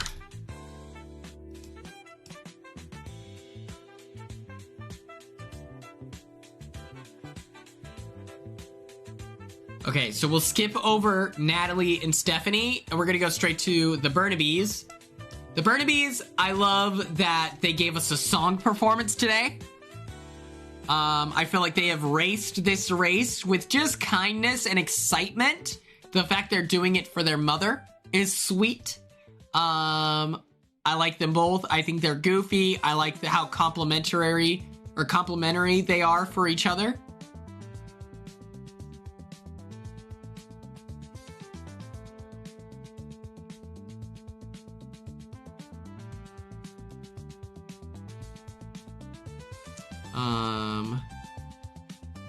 What else? I don't know. I think they're fun. I think that, if you would have told me that Rubina and Christine were just like on a normal season, you would not wait. Love this. I think that like Christine and Rubina would just be a good like casting decision for a normal season of The Amazing Race. And it's just like the fact that, oh, well, we know, Rubina from Big Brother is just cool, but I think that they were perfect. That they represent what every Amazing Race team should, which is just a genuine care for each other and excitement for the adventure around them. And they were pretty competitive. They made it 6 episodes deep. That's pretty good. When it comes to Dos Laurier, these guys, according to the edit, I would read in that they are the front runners. These boys, it feels like the Terminator, like the axe murderer and the blacksmith, you know? And Eric just strengthens Tucker's axe every episode. They are competitors. They don't argue. They just compete. You can tell that they are athletes. I don't know. I can tell. I think that they are ready to go at any given point. They're ready to play. And They're good at everything. We haven't seen a weakness yet. And I can't wait to see that be toppled. You know, this is my rival. I need to see him taken out. Because who knows?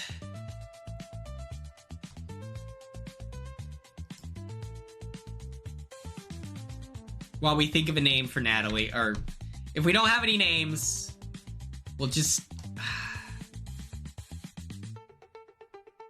I think it might just be Neff. I think it might just be Neff. You know what? I have it.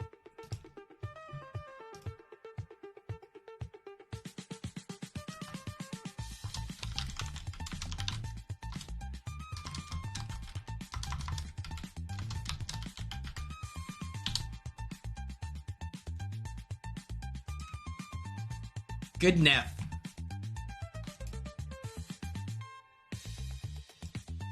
Good enough.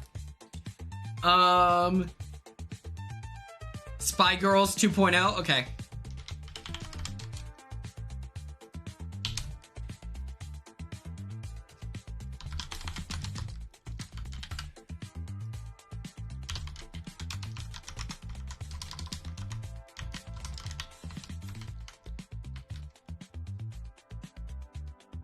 I'll just put Neff then.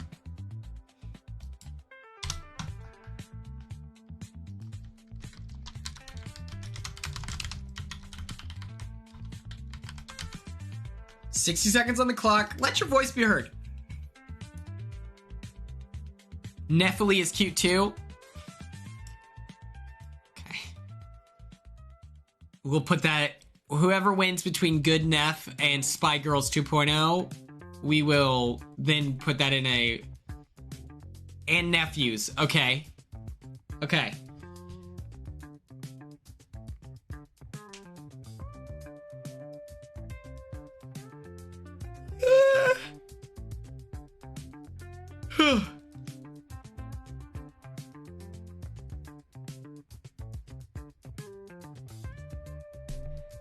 Siblings not dating is what they want to be called.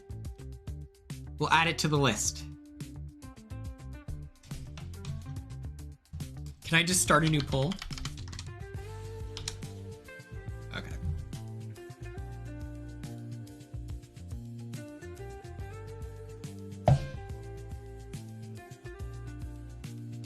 We still vote. Okay. Slash poll. You said Neffily, Spy Girls 2.0, siblings not dating, nephews. Were there any other ones? Nephews, siblings, not dating, Spy Girls 2.0, Neffily.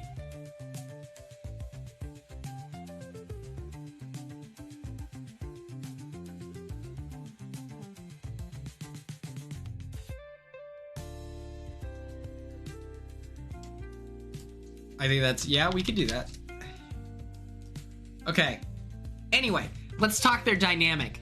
I think that this is another team...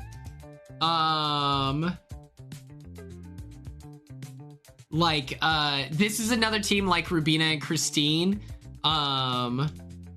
where it feels like they could have just been on a normal season of... I think I just like this sister dynamic.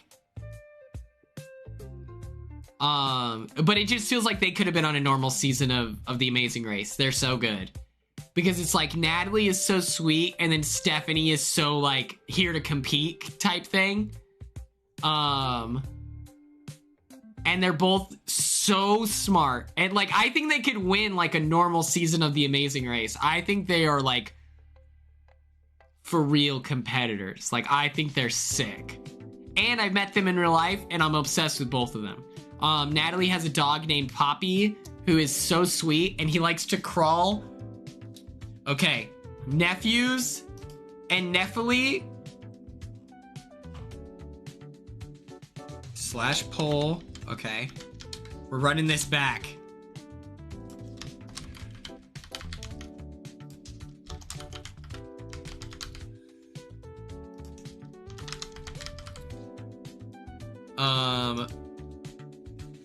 Poppy sits on her shoulder, like with her or his legs over her back. It's so cute. He's very protective. And it was so funny because we're at the Airbnb Evil Lair and we can see Poppy is in the bedroom by himself, chilling on the bed, just under the blanket, just sitting, looking out the window. And we're like, aw, he's by himself. We disrupted his day. We opened the door and he looked at us like we were disrespectful. And he's like, absolutely not. We're like, sorry. He barked at us. We're like, my bad, my bad. We thought you would want to hang out, but... Let's have a moment of silence for our Burnabys. If we could get some Fs in the chat as we pour one out. They gave it their best effort. They were U-turned. With the equalizer, the U-turn, it disrupts everything. It feels like they were... It felt like they were left... They left the hotel 6 months. Nephili is our winner.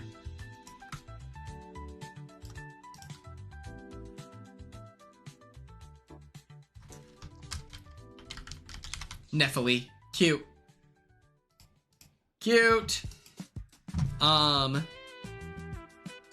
It felt like they left their hotel 8 hours, 8 months after everyone else did. They didn't have a chance. Like, they didn't even have a moment to even catch up. So even, like, we don't even know if the speed of them rowing was competitive or not, because we just didn't get to see it happen. Like, it was... I don't like this, you know?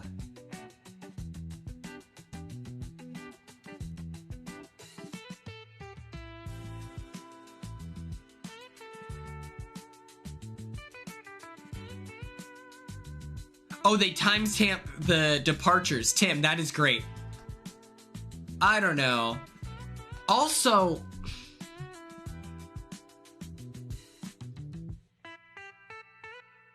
That Rune Queen, that's fucking nuts. You know, like, that's crazy to me. That's not fair, and that's not right. I don't like it. I don't like it. But we lost our girls. We're sad. Moment of silence.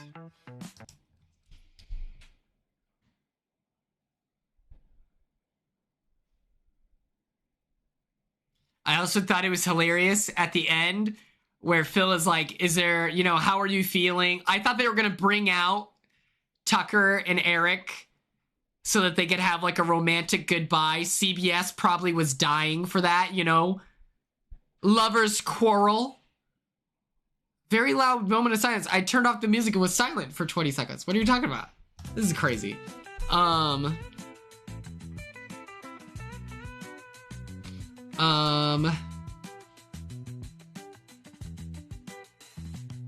That's fucking crazy. That's crazy to me, Tim. This show sucks. I'm just kidding. I do think that CBS wanted this to be a more emotional moment. I think that CBS was begging for Tucker and Rubina to kiss at the detour. I think they were begging for Tucker to feel conflicted when he's leaving the detour and Rubina's still going. I think that they wanted Rubina to help Tucker out on one of the detours before they left, or giving them directions. That's what they wanted.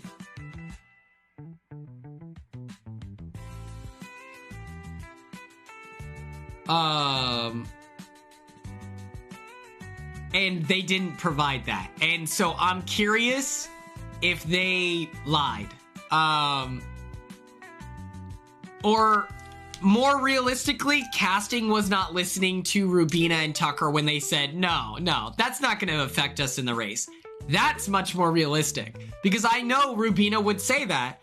I know that Tucker would say that because they were so open with it in the episode. There was never a consideration of like, oh my God, I'm going to feel so sad if... We saw it at the start of the episode. We saw it at the end. It was bookmarked perfectly.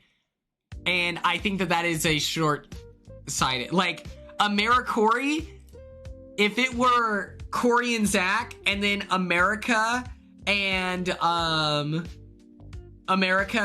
like her friend Jacob, for example,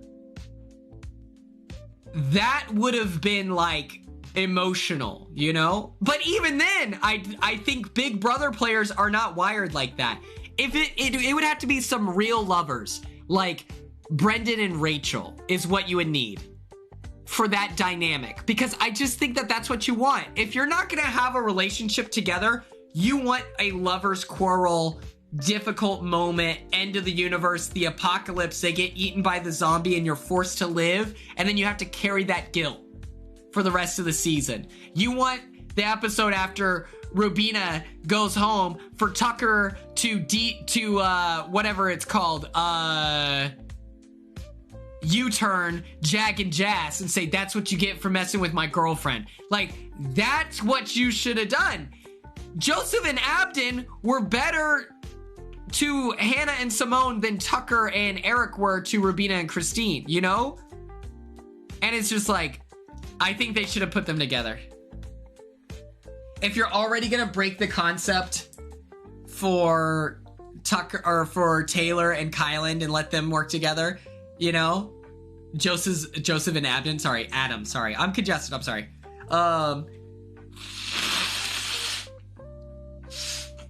If you're gonna break it, you should already do it, you know? He got plenty of special treatment on Big Brother, so what's, you know?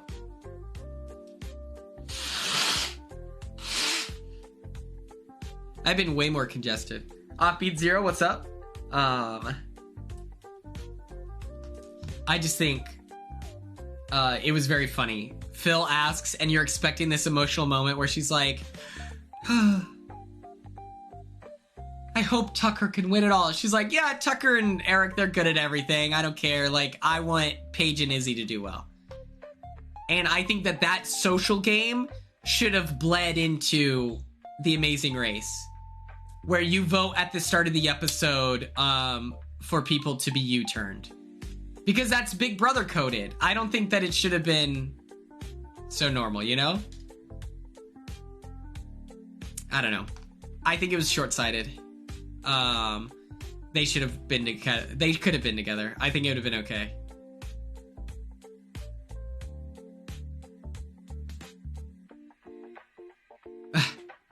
That's hilarious. Don't look at me! Let's talk Survivor 49! This is gonna be a little bit quicker. What we're gonna be covering today is the new tribes. Yay. We're gonna talk about Girl, It's Hot. We're gonna ask the question that has never been asked in Survivor. Is it worth playing for? We're gonna talk Chicken Run, the fight to survive, and shots fired. Well, I got derailed when we were talking about, I don't think so, Def Not Another Heather. They had the concept in mind before they, you know, like CBS did.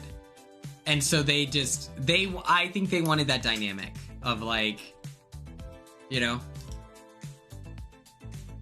let's meet our new teams. At the top of the episode, instead of merging into one big tribe, we are then split into 3 new tribes. We have the Sunburned Sallies, Blueberry Fuegos, and the Lemon Drops. The new Sunburned Sallies are Nate, our Marvel nerd, Alex. I feel like Alex has some win equity. Am I crazy? I feel like they're painting Alex as like a main character, low-key. Sophie with an E, our Comp Beast, and then Christina Mills, our Heart and Soul. The Blueberry Fuegos, we have Steven, Pookie, I love him, that's my guy. We have Sage, our Big Brother sister. Savannah, tough as nails. Or not Savannah. Sharon. Sorry. I rushed on this part, I won't lie. Okay, perfect. Before you can even correct me. We have Shannon, our spiritual leader, and Jawan, our nerd. He's our nerd, I think. That, like, he's the nerd of the season, you know? Yes. Def not another Heather. I think that should be a consideration for casting. We don't need a season with a Sophie, Steven, Sage, Shannon, Savannah, Sophie again. Like, that's too many S names, you know? The fact that, like, some of the white women just look like twins, like, that's crazy to me. We could have had, like, a Filipina on this season, you know?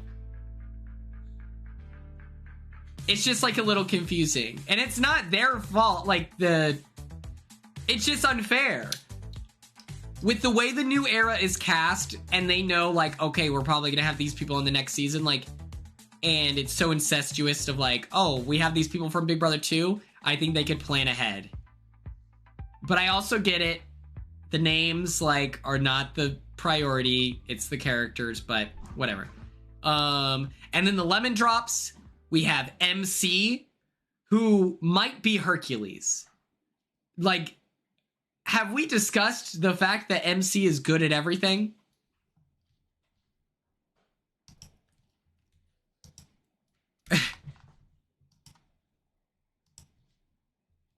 MC, like, at this point, MC might be taking steroids. And we have to discuss that very real possibility. There's no way she's this good at everything. I like watching MC because it feels like I'm watching LeBron James play against a bunch of 8th graders. MC is this season's Terminator. Like, she is cracked. Then we have Sophie, one of my clients. I love her. I think she is one of my favorite, like, players in the new era. I love her. Like, I just think she is so cool. And I just want, like, I just think she's great. Like, I want to see her on New Era All-Stars. Like, Sophie just is, like, the best. She's authentically great. She's sneaky. She is, like, the underdog right now, which is fun. But I even think if she was on a tribe that was winning, I would still, like, love her. I think she's great. Rizzo is hilarious. I think he's super funny. Incredible casting. If you weren't on Survivor 50, I would say New Era All-Star, easy money. He's so funny. He's so quirky. He, to me, is, like, the fun super fan nerd, like, where he, like, I just think he's a competitor. And he is interested, like, I feel he and I are very similar, where you are conscious of the game that you're playing. It's not just one to survive, but he is attempting to do cool shit. And he's excited about it. He doesn't want to just be, like, on the show. He wants to be in the story. And I think that that's important. I think that that is good. Like, Izzy is the same way. Izzy is just, like, she wants to be important. And we saw that in the way that she played. I'm eating some crackers. I think Sage would have been great on 50 as well. I don't know how well she does this season. I have reason to believe she makes it further than the merge. Oh, these are different crackers than I thought.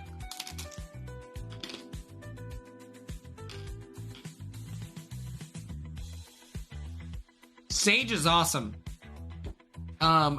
These are our new teams.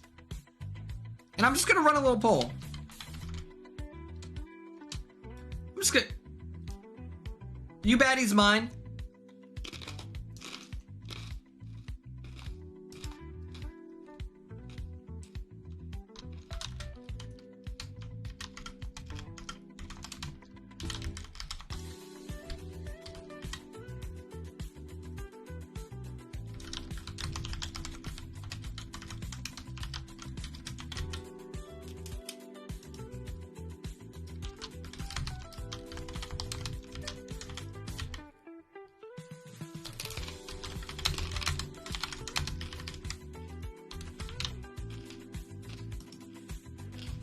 You know who is slept on?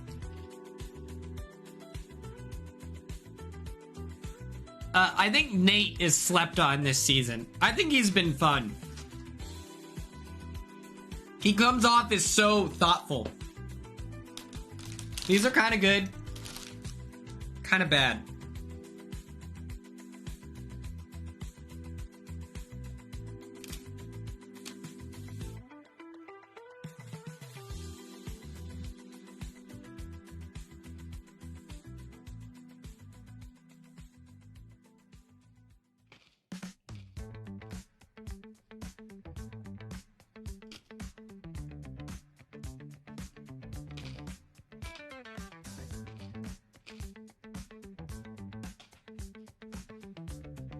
Sophie is getting no edit. She is awesome. The fact that Sophie before the competition, oh my god, 100% of you are rooting for the lemon drops. I love that. The crackers are just kind of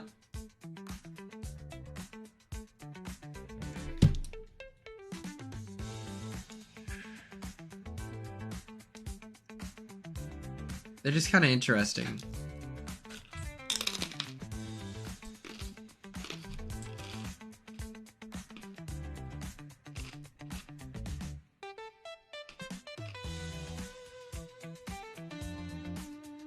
Okay, hold on.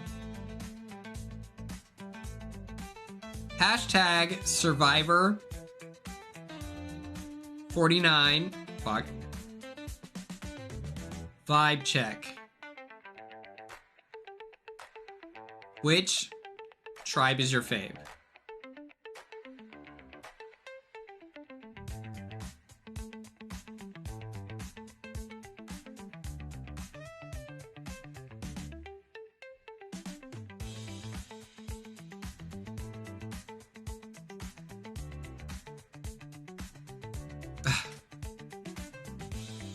Yeah, they're like the cracked pepper, which is like my favorite kind of cracker.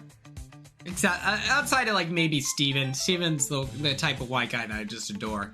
But outside of that, it's like my favorite kind. But we'll see. Let's talk about this spicy weather, shall we?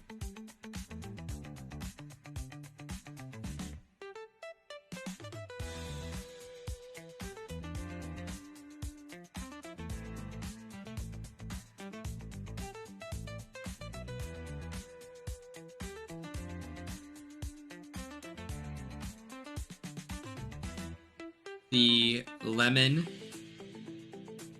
drops. Okay. Huh.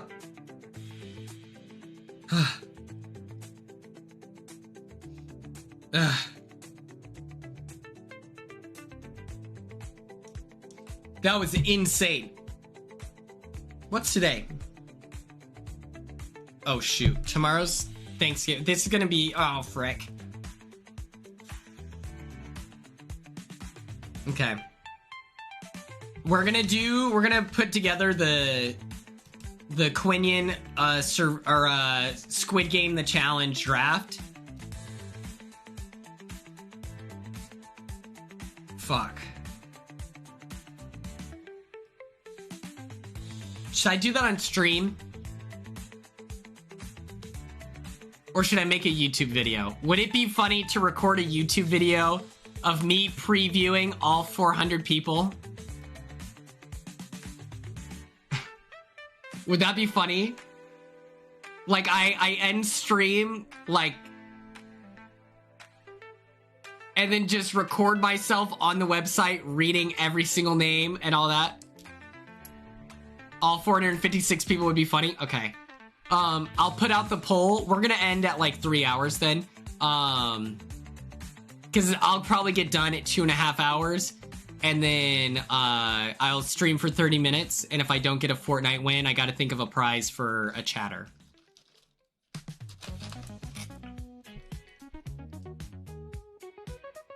I think that would be funny. And dressed as Vinny, that's perfect. Okay. And if I don't finish it tonight, I can just revisit tomorrow. Oh my god. Okay, perfect.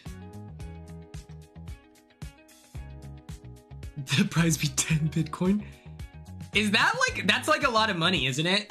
Or no, it's Ethereum is like the 10 where it would be like $1 million. Tim, I love this. I'm rooting for number 100. No stream tomorrow night. No, I need to help my family out with Halloween. And that's going to be last minute decorations. I'll help with that and then passing out candy and stuff.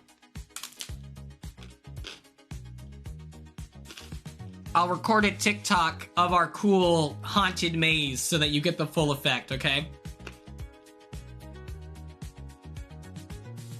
But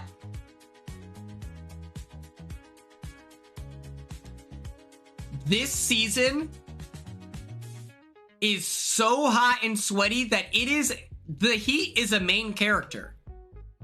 Whether you like it or not, this guy, I don't know whose son he is, he's on this season of Survivor.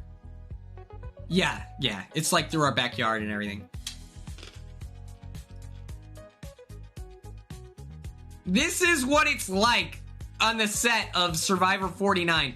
They are being burnt to a crisp, to the point where Jeff Probst, which is a strenuous activity, by the way, okay? Jeff is essentially a referee and an MC. Being a ref is exhausting. You're out in the sun just like everyone else. You're not sprinting around, but you're still doing a lot. But Rizzo even said it. Welcome to Survivor. As Jeff is like this.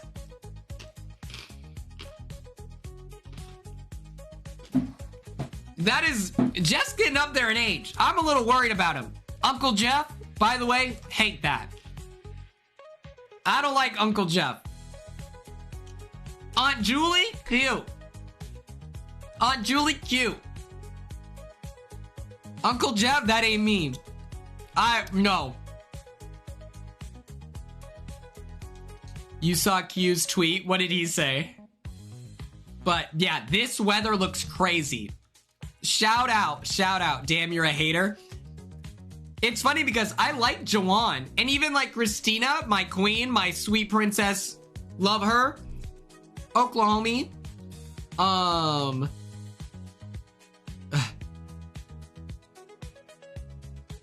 He also didn't like it. I love her. She called him Uncle Jeff, and I was like, that's confusing to me. I would call him Big Jeff. Or I would call him Jeffrey. Or I'd probably call him Jefferson. Those are the things I would call Jeff. I'm for the nickname. I just don't like the uncle part. So I don't know if that's hating. Maybe it is, but Uncle Jeff came from her relative, Jeffrey, Jefferson. Let's also talk about my queen. Unc is funny. When Caleb in the preseason interview, also Keanu said he wants to raid you one day. Well, I'm gonna raid him first. Good luck, Keanu. I'm gonna raid you first. I'm gonna be more amicable. Just you wait, buddy. It's so funny. I commented on one of his streams. I was like, he was talking about D&D. I was like, used to be a rogue ratkin named Jimmy Grippers.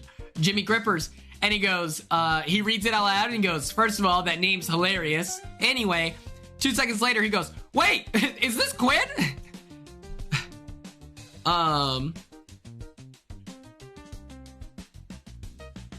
think she had a panic attack. In addition to the heat. Temperatures like that is like, I've seen countless people have meltdowns. Oklahoma heat, like I was at a cross-country meet one time in Elgin, Oklahoma. Just an open field. No trees, no shade, nothing. Just an open field. You follow the cones and you're like running through whatever. Worst way to do a race, by the way. City of Elgin, get your money up. And I've like witnessed people passed out on the ground. Like, I was running the race and there was someone like this on the ground during the race. You know what I did? Leapt over them. Would have been too long to go around them.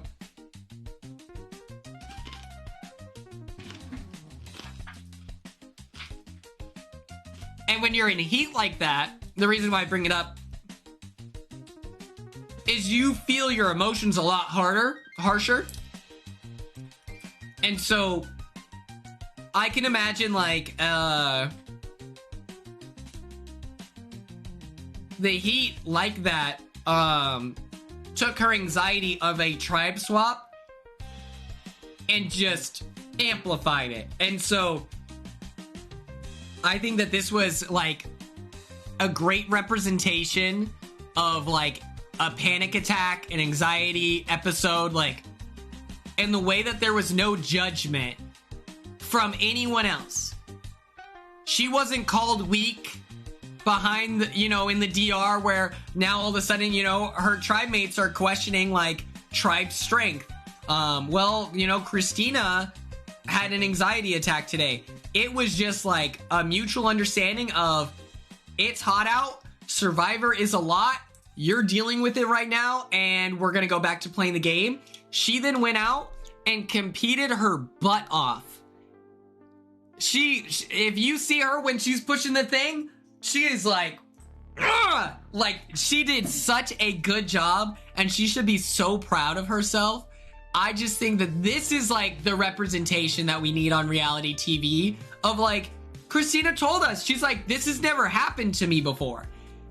She's a normal, cool person with beautiful hair, stunning outfit, and she had a panic attack. Like, because it's stressful. Everyone feels anxious, you know? Like, it's really cool. I thought it was a good moment, and it just made me like Christina Mills that much more. She's kind of the best. Like, so sick. Let me ask you something, chat. It's 9,000 degrees Fahrenheit, 8,000 degrees Celsius on the island of Fiji, or one of the islands in Fiji. You're out competing, and you were offered, if you win first place, grilled cheese, salty potato chips, iced tea, and chocolate brownies.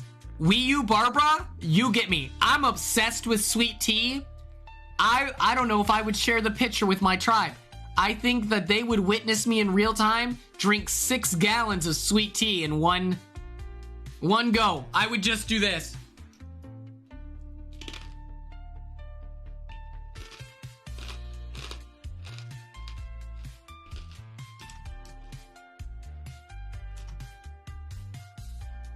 Definitely not another Heather. I agree. No tomato soup would kill me.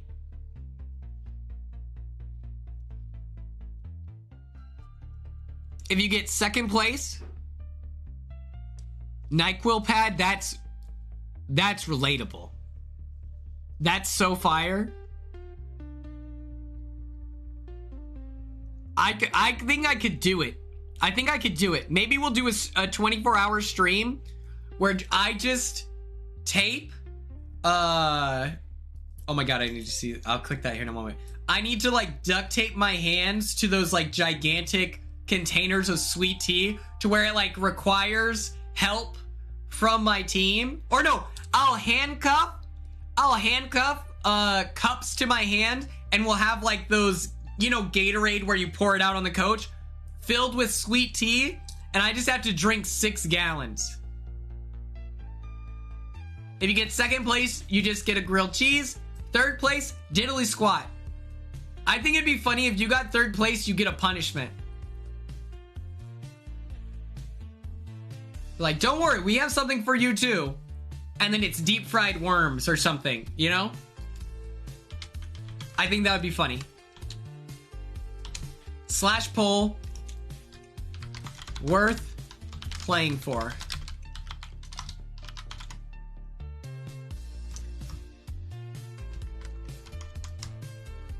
Survivor's already a punishment?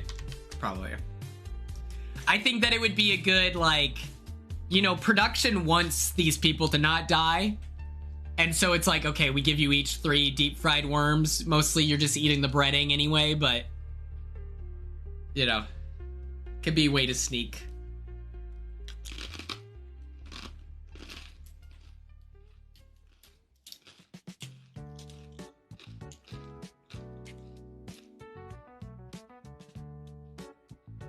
Oh yeah, they should have had multiple grilled, like, types of cheeses in that grilled cheese.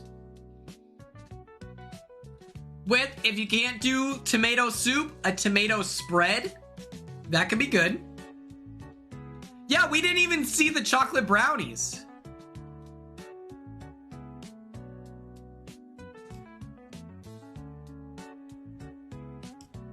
We'll revisit in a moment. Is there a tomato spread? Is that a thing? Did I just invent that? Like, imagine like guacamole, but with tomatoes. Is that a thing? Worth playing for? 90% of you vote yes. Okay.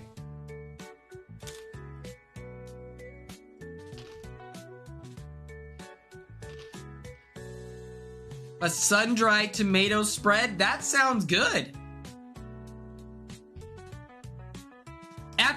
After the competition,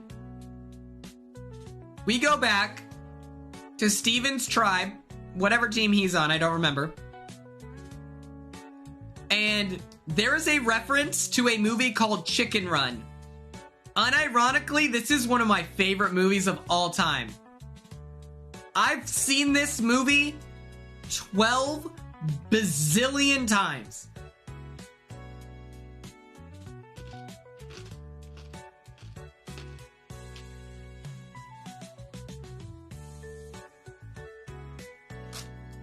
Found out about? How does that work? Are you guys serious? This movie is so good. If you haven't seen it, it's so awesome. This movie is so good. It does make me hungry for chicken pot pie, but this is so good. And low-key, this is kind of Steven. Grilled cheese with pickles sounds great, Wii U Barbara. That sounds phenomenal. I'm gonna try that the next time I get a grilled cheese in my life. I love pickles. This is Steven though, low-key. I love Steven. That's Pookie. He's one of my clients.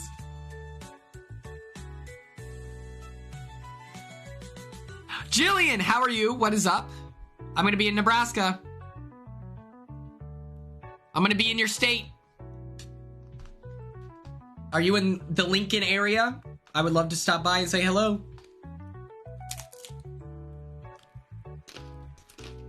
November 2nd through the 6th.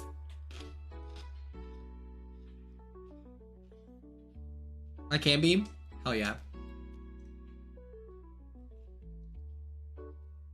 Let me figure it out. I don't know when we can link up because I'm very busy. I have some like extremely important business that I'm handling while I'm there. Requires a lot of my attention. A lot. But maybe you could go to the arcade bar with us.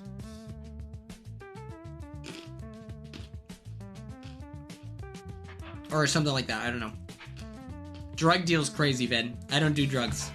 Which I know is shocking with my long hair and chill demeanor. But yes, I'm being so for real. This is one of my favorite movies. We then have the competition. Let me cover that up because I didn't edit that. I like dill pickles more. But sweet pickles are still good. But it's like, but dill pickles are my like, I thought you liked Kangaroo Jack. You wouldn't believe it, Offbeat Zero. I'm a man of many movies. I've been featured on Letterboxd YouTube channel. I have an official top 4, so I'm kind of a cinematic guy. Which Rizzo keeps saying and referring to things. Sweet gherkins, hell yeah. That was my nickname in college.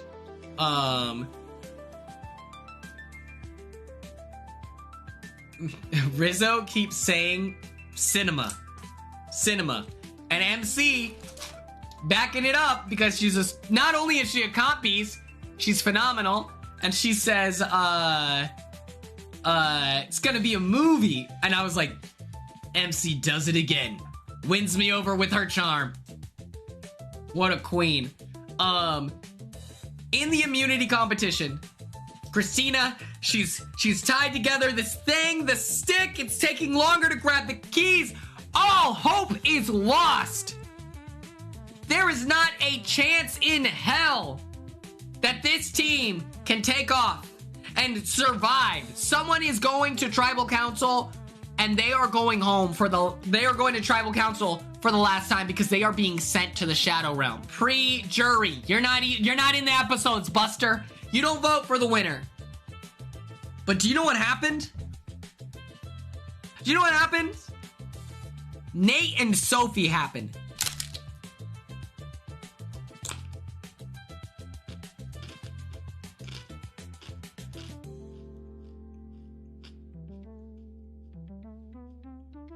They come together and they do the like Dragon Ball Z thing. I don't watch Dragon Ball Z, but I'm familiar with this.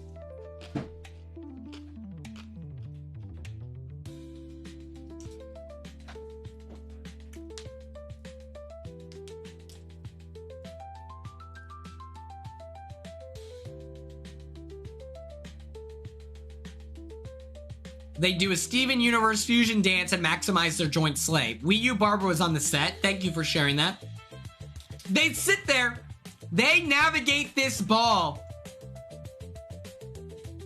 Sophie and Nate through the maze with urgency. The Blueberry Fuegos, I believe, they fumble.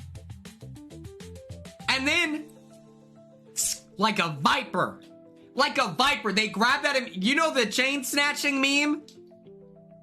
That's Nate and Sophie. Chain? Give me that shit. My chain, my necklace. Ah! Yeah, cry about it. Go to immunity. Or no immunity for you. Go to tribal council. Exactly, Maze Pop. Thank you. Chatter of the month. But yeah, this was epic. This was epic. They struggle with a huge part of the comp, and they are in deep water in a way that is like, it's over. And they come back, and they win it all. I'm telling you right now. Hello, Tom.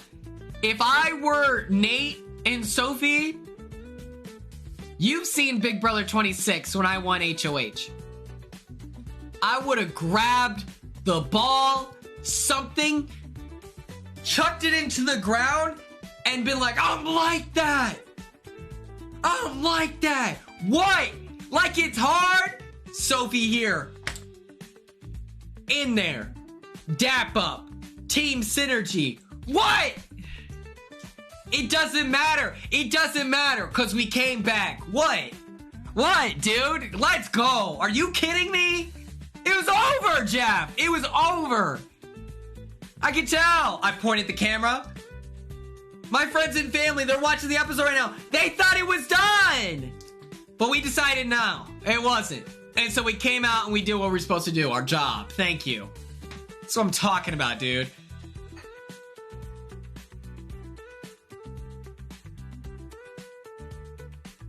Vanessa from Big Brother Canada 8 is on the season.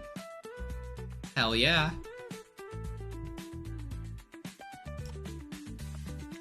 Let us move into our moment of silence. Because a shot was taken. First, let's commemorate Shannon.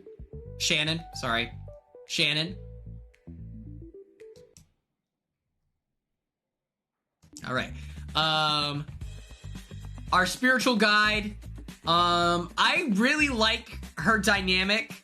It's so funny that she was so willing for Sage to go home because it was like her back is against the wall. This is so me-coded. This is so me-coded where she wanted Sage to go home, but now that they like don't have to be competitors, she's like, oh, we're friends again. This is me liking Mackenzie, even though like I wanted Mackenzie to go at the start of the game.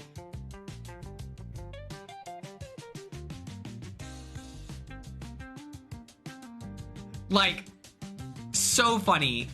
Her just being like, yeah, me and Sage are cool again because we're here. And you can tell that she genuinely likes Sage. She's like, can we hold hands when we say this? Like, she is so lovey-dovey and sweet to Sage. I wish that Shannon wasn't, like, weird. Because I would love hanging out with her outside of this. I think too much about, like, I get it. But that's not, like, a deal breaker for me, you know, the religion stuff. It's the other thing, the Charlie Kirk of it all. I think she's great, though. I think, like, outside, like, I wish that I could remove that, you know? Because it's funny that she's like, I have, like, good luck, you know? Like, I'm like, just a lucky person, like, all this stuff. She fully believed that she pulled off this thing, and she's taking Jawan out. Unfortunately, Dark Web, real. Yeah, we draw a line. When people tell you who they are, you gotta listen, you know? And like, when I meet her in real life, I'll try to suss it out and be like, yeah, I remember that there's, like, a lot of stuff about you. And it's just like, you know, yeah, she was, like, reposting Charlie Kirk stuff.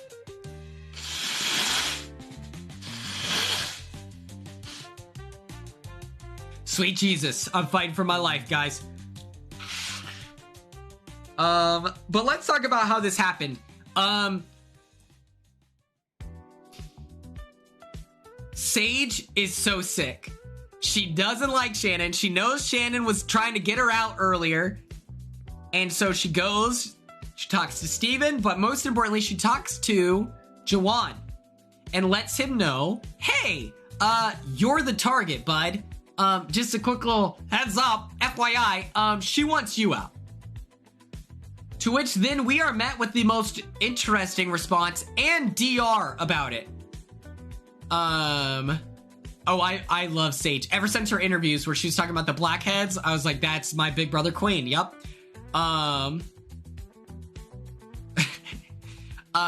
Like, so funny, so strategic, good at these games. Like, it's so fun to root for her. And she took her enemy out, someone who was preying on her downfall 2 days ago, you know? And Jawan lets us know that he's still thinking about keeping Shannon, because I can use her, and if we stab our tribe in the back, what are they gonna think? Hey, Jawan, you understand that if Sage had done what Shannon wanted to do, and we all took out Steven, which is what you want to do, you know that then if we lost again, like, you're going? You knew that?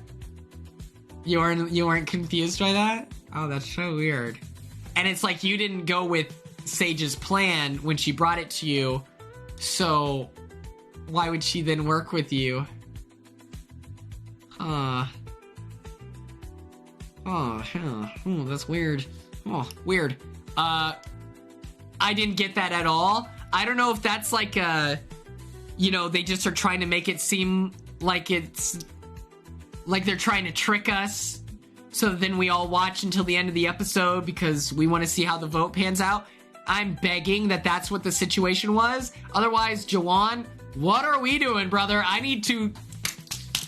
You're my nerd! Come on, dude! Come on! Please, please, please! I'm like, bro, you're in danger! You're in so much danger! Like, please. Great episode. I loved it. Let's play some Fortnite.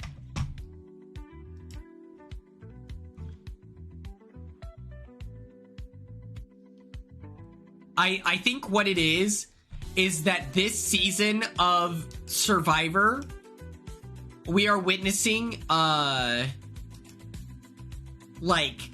how do I explain this? Like tribalism. Like, just straight up, our team versus their team. And I think that it was like the Disaster Tribe was such a non-threat that then we had two competitive, like, teams that were dominating, sizing each other up, because they were not even remotely nervous about this disaster tribe, the lemon drops. They weren't scared, and so now it is for real, us versus them. I'm so excited for Emerge. I'm so excited for Emerge. Please don't make us do another episode of these tribe divisions, because I want to see the war happen. I need this. I need this war to happen. Oh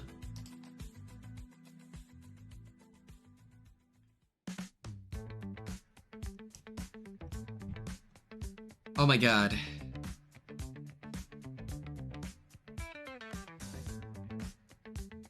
They do merge next episode? Thank God. Thank God. Thank God.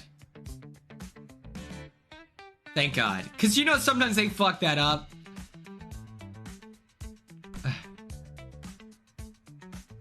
Something I saw that this was the first time 5 black players made it to jury. Yeah, because that was the thing. Where, isn't it like the first juror is always like a black person? Hasn't that been a trend? In the same way that like the 4th boot has been gay for like the last new era? And it's like, what's happening? I think I heard about that. Okay, let's watch this clip. And we're gonna play Fortnite for 30 minutes. And if I don't get a win, I owe you guys something. I think what I'll do is we'll do a raffle situation where you all submit your names. I copy and paste them. And then I'll choose one of you. And then instead of just getting... You'll get less clients. Because the end score at the end. We want it, you know? Keanu's still live? Oh, snap. Okay. I didn't know he was still live. You gonna try and raid me? You ain't gonna raid me. Not before I raid you. Where's he? That's funny.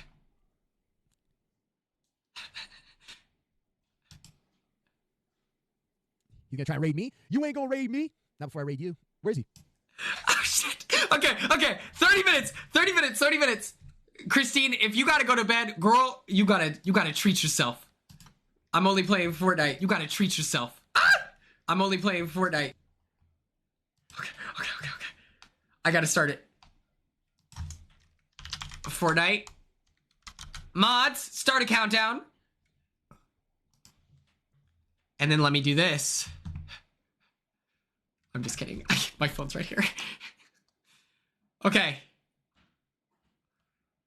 I get 30 minutes and 10 seconds. Okay. The 10 seconds is so I can run a prediction. What just happened? Oh, sweet Jesus. Okay. What is happening? Why can't I stretch this? Hello? Okay, I don't know. I can't. No. What the heck? Okay. Oh, that's gonna crash my computer. I can't move my thing. What does this do?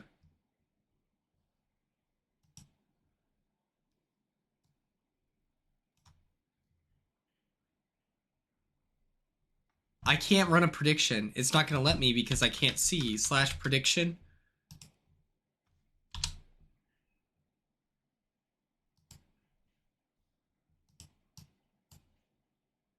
Frick.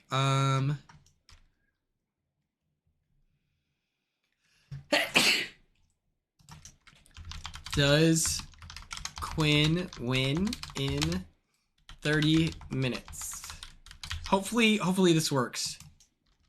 Yes. No. I can't even submit it. Frick. Okay, well, sorry. I was gonna run a prediction so you guys could get points and stuff, but it's not letting me move this. Okay. Let me pull up Fortnite. This is my house, by the way. This is where I stream from. I'm on this floor. I'm playing solo queue.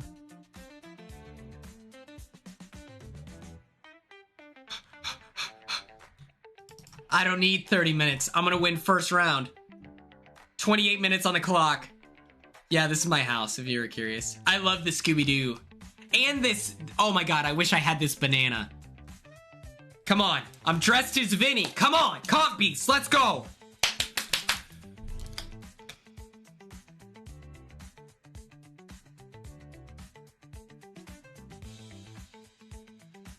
My mom sent me on a mission today, guys.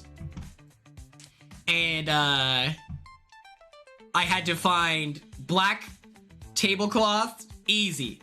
Glow sticks, I didn't know which ones. I bought 2 different types for her, just in case. And then I had to buy this a $50 cauldron. And it's like a real cauldron. It has like this like fake moss.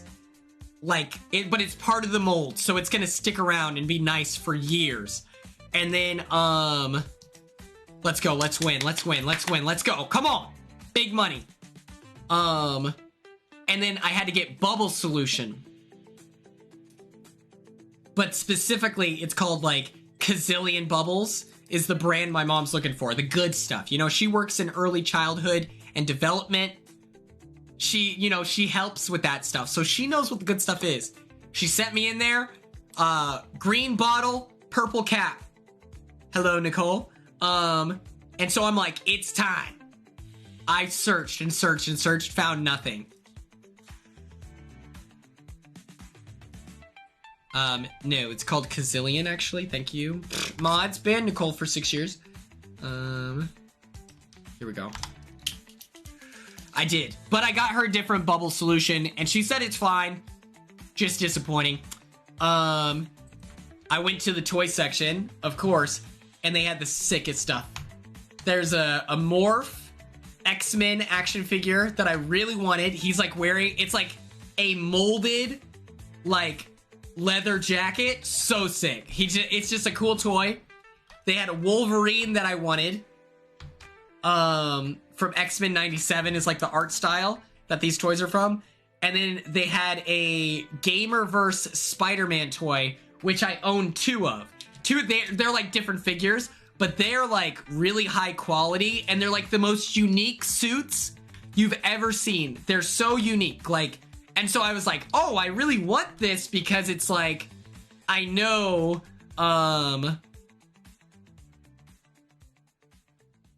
like I know that this figure, I'm not going to be able to see this suit ever again. What else did they have? They had a Spider-Man 1977 figure that, like, I liked his mask. They were, like, really circular, like, really interesting looking, mask. Let me put me up here so you can see my guns. But I don't know. The utility belt that he was wearing just kind of looked really cheap. And so I was like, okay, this toy is cool because I like his mask, but it took a lot. It took a lot in me to not buy them. I almost bought like several toys today because I was like, this is awesome.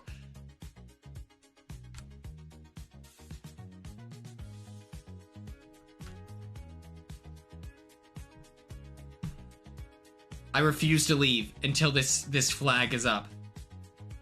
Until our banner, until we should come up with a Quinion banner together, like a logo, something. I'll work on that. Because I have an idea. I have an idea. Quinions. I'm imagining a skeleton squid with chain tentacles at the center. With cigarettes in the crest.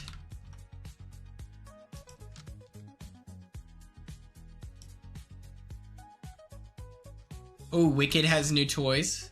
That's pretty cool.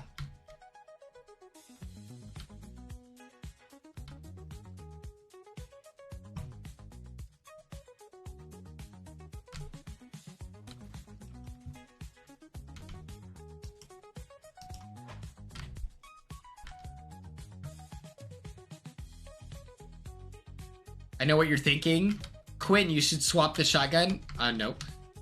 Not what we're doing. Thank you.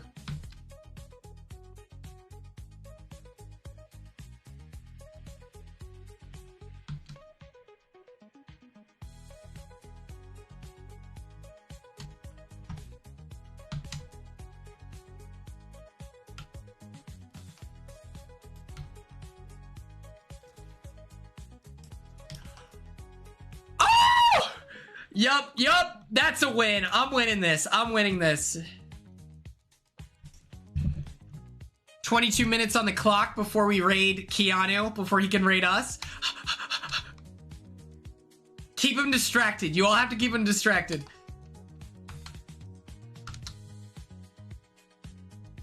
I can't find the Wicked merch. That's cool. At 5 Below, that is cool.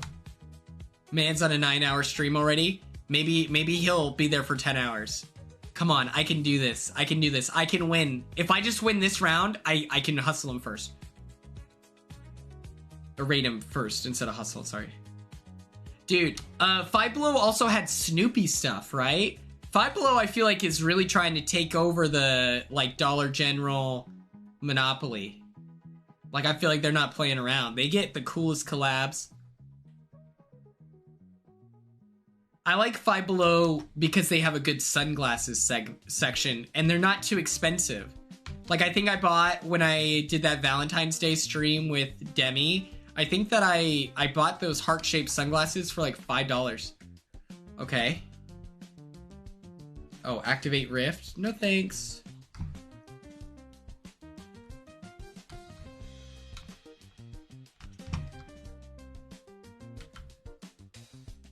Oh, okay.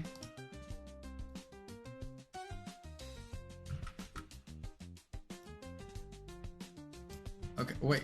How do I get out of here? Help! Help! I can't escape.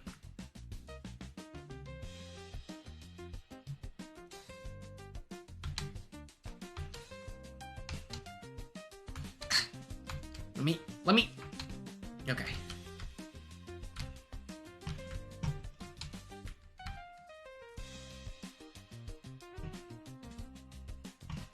Oh.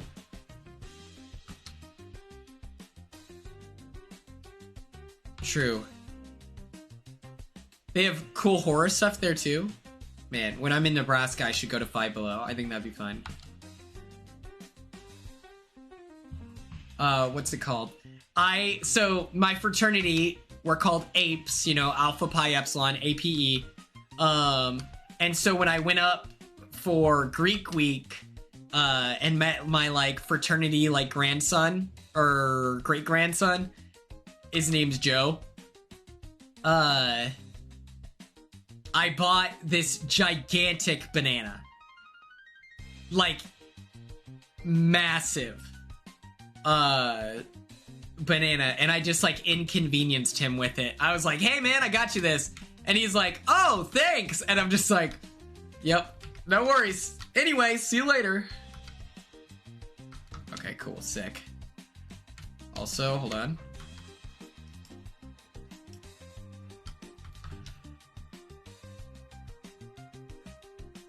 Yeah, best big ever.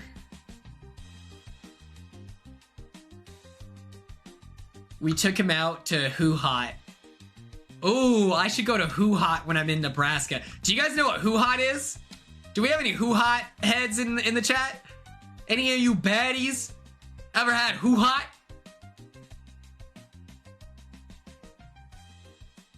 H-U-H-O-T. Please, please, anyone. Mods, run a poll.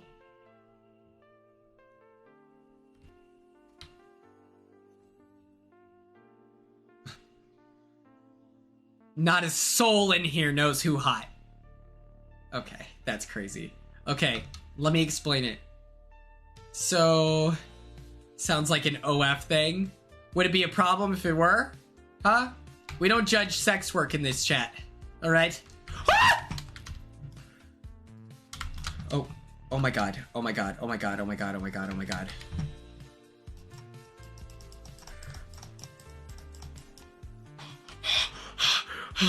That was so scary. That was so scary. Oh my god. That was horrifying.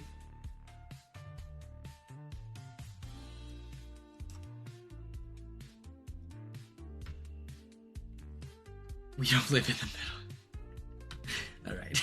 Okay. Mods, ban Nicole for another 8 months. That's crazy.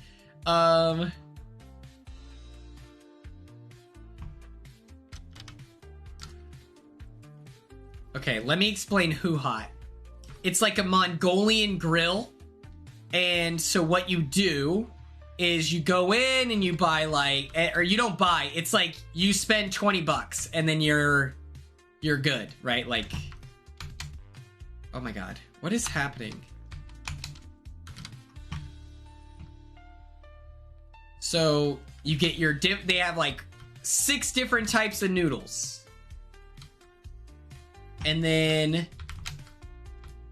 so you choose your noodles. The strategy, the pro strat is you grab 2 bowls to treat yourself. Then, what do? You get like vegetables and shrimp and, or, you know, just any kind of protein. You then get veggies. You get like just toppings and stuff like that. And then after that, hold on. Give me a second here. Hold on.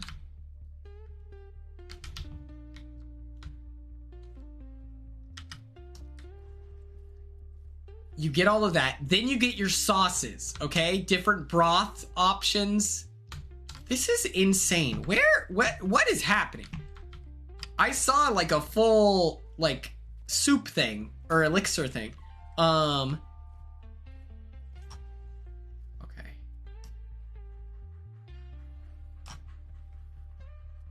You get the sauce, you get the broth, you do all that. Then you hand it, okay, to the people who are working the Mongolian grill. It's like a hot, you know, like a George Foreman situation. They go like this, clean it off for you, so you watch it, so you know it's sanitary. You clean it off. Then they proceed to slice and dice your food. Imagine like Cold Stone, you know, right in front of you, or like when you roll it, you know, they're taking care of it. They mix it all together. They get it nice, cooked, delicious, and it's like 20, 25 bucks. Lampy Lamperson, I'm pumped for Halloween. Lampy Lamperson, it's good to see you. And it's really, really good. And yeah, I paid for, I think Steven in chat, he's my dad. He's my fraternity dad. I think he paid for Joe, and then I paid for Jordan, my grandson, who I think he was a senior in that timeline situation. I think that's what was happening.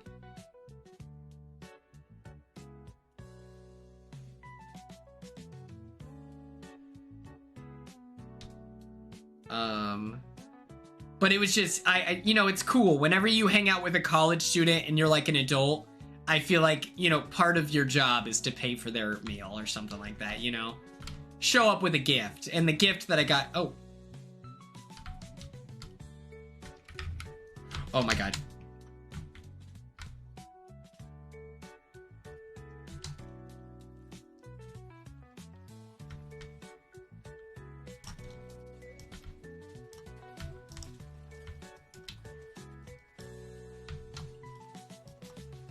What's up, dork? What's up, dork? What? Like it's hard? Come on.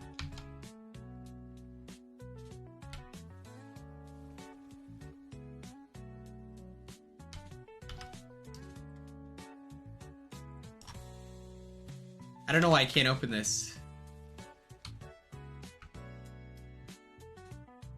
I'm trying, look.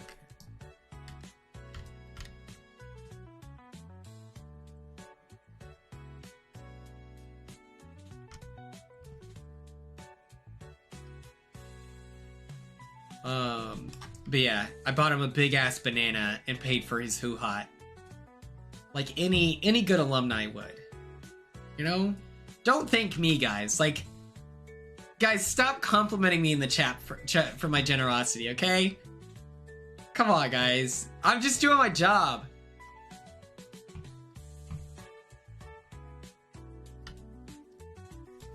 There we go. Okay. Awesome. Just a shotgun in there. Cool.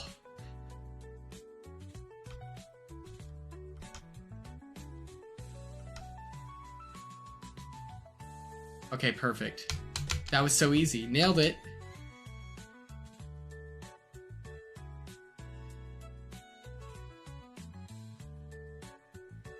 The original Broadway actors from Hadestown. Wait. Share your fun factoid. No, please share your fun factoid, please. I missed it.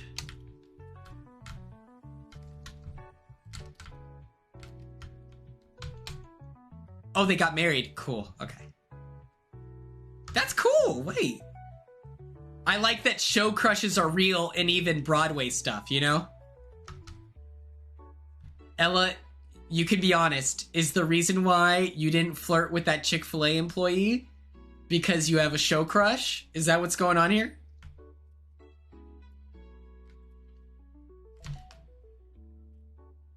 Oh my god. That's so scary. Oh my god.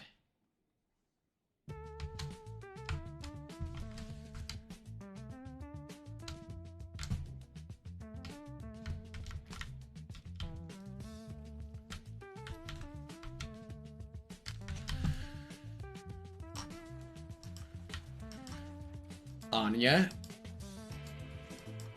Get cooked. Get cooked. Ah! Oh. Oh, and now they're shooting me from above. Oh my god. Stop. Oh.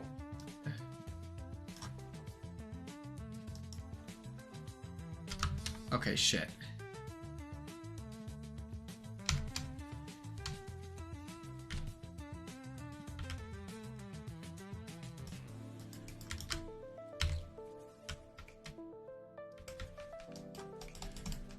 No! Ho! Ho! Sweet Jesus, no, no, no.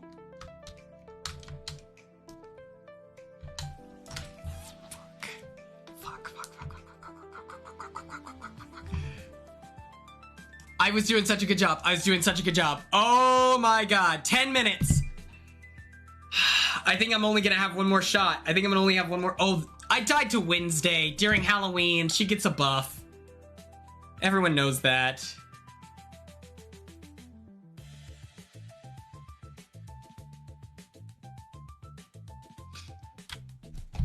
What was I talking to you guys about beforehand? Oh, the show crushes. Yeah, Ella, is that what's going on?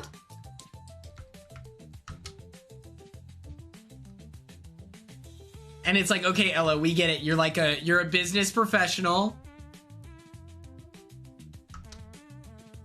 Oh, true, Ella. Not Ella. Haley, you need to know one of the most devastating days of my life. And this happened on April 1st. I was going to buy this, was it the birds? Was it the birds or was it like an alien combo skin pack? Because I missed out on the birds. And then I think it happened again where there was like a bunch of different aliens and you could buy them as like a pack. And, it was truly devastating. It was aliens. That's what I thought. But it was like multiple aliens, Haley, and they were so cool, and I was so excited. And then the day I go to buy them, I look, nowhere to be found. It was truly like soul crushing. It was truly soul crushing. Okay, you already know where we're going. Creepy camps. Hello.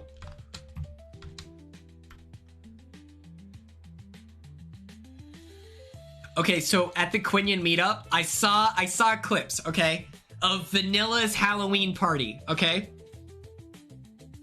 It was called Ghosted by Vanilla Mace. It looked really cool. She had, like, drag queens perform. Like, they were, like, dancing up there. She did, like, a DJ set. And, it looked so cool. It looked so cool. She, like, had this little skit at the start. What else did she do? It was like, it looked so much fun. And I just think that at the, oh my god, it's a serial killer.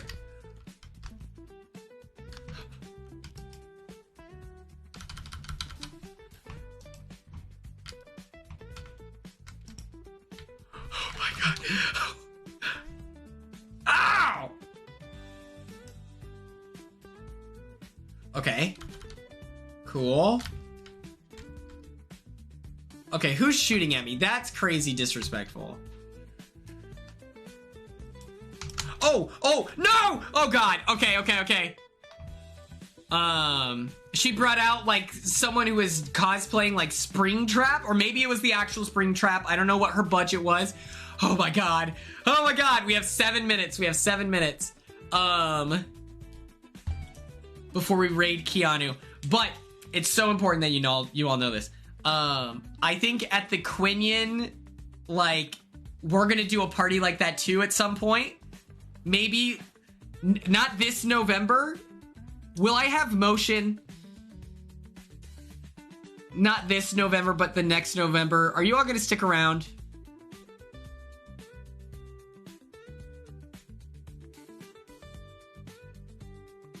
Because I want to do a November the Alamo party. Oh. Let me see this.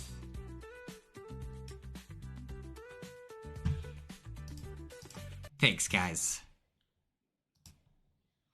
Come on, I was just about to. I'm literally gonna April Fool's Quinn right here. This is crazy. Come on, I was just about to. I'm literally gonna April Fool's Quinn right here. Let's hope not another BB streamer joins. I'll get back Carly, to it. woo! I appreciate your honesty. I appreciate your honesty mentality.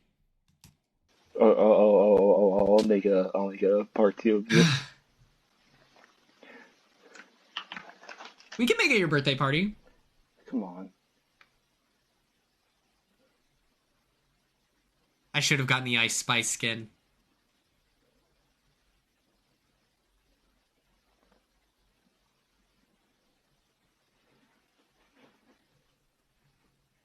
Nicole, have you ever DJ'd before? Offbeat Zero. Where are the aliens?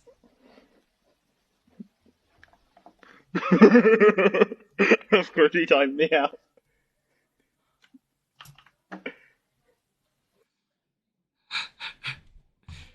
Your laugh doesn't make it any better. What was the alien pack? Fortnite. Or bundle, that's what it was. Oh my god. It was these guys, dude. Look how awesome. Look how awesome they are. Okay, open image in next tab. This could have been me. You guys all know I love aliens. This is devastating. Okay, I have 4 minutes. Let's watch this drive. Wait, hold on.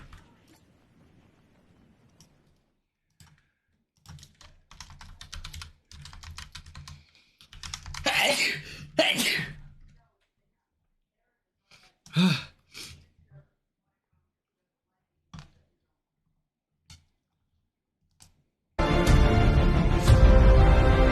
Let's do this thing. Let's do this thing, chat. Why not me?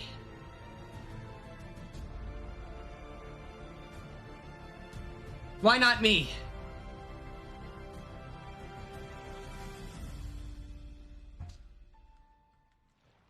I'm kind of nervous about these sneezes I'm developing.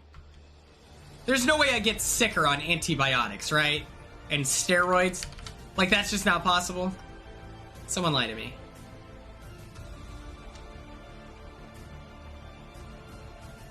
Thank you. Thank you. I needed that. I needed to hear that.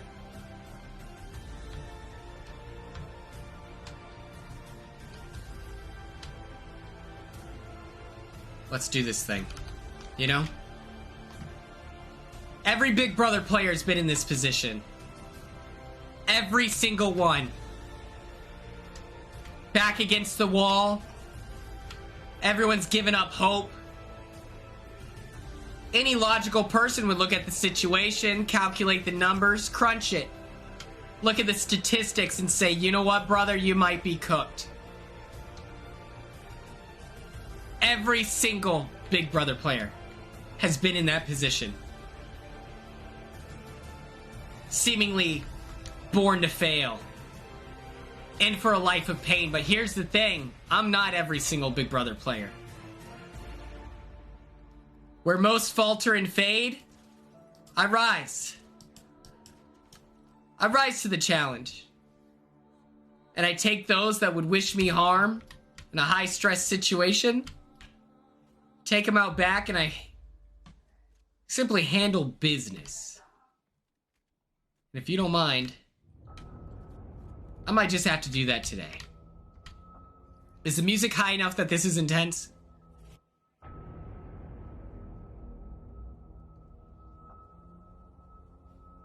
Like, is this an epic speech with the music, or should I turn it up louder? Let me know.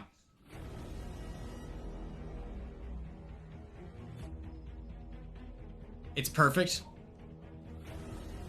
Much like the game I'm about to have. You know?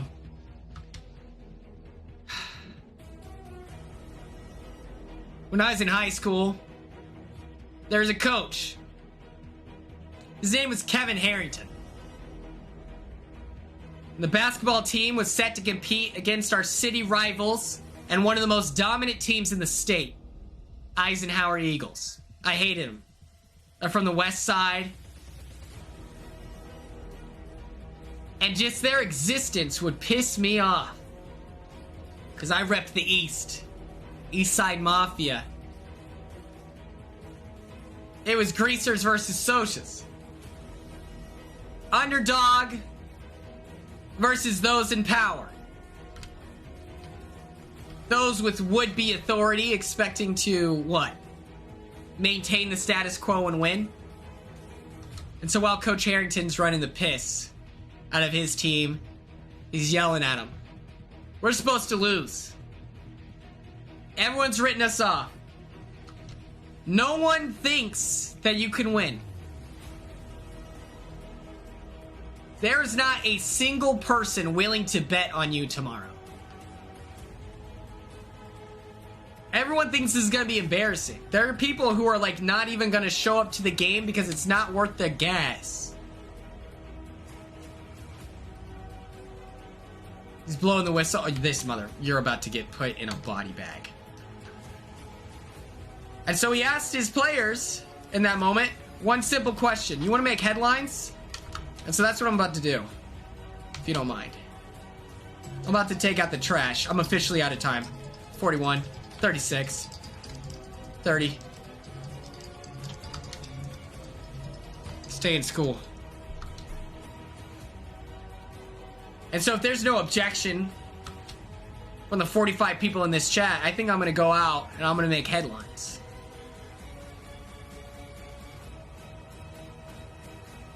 Because people aren't cut from this cloth and by themselves to be curtains. Instead, they're worn like noble capes in positions of honor.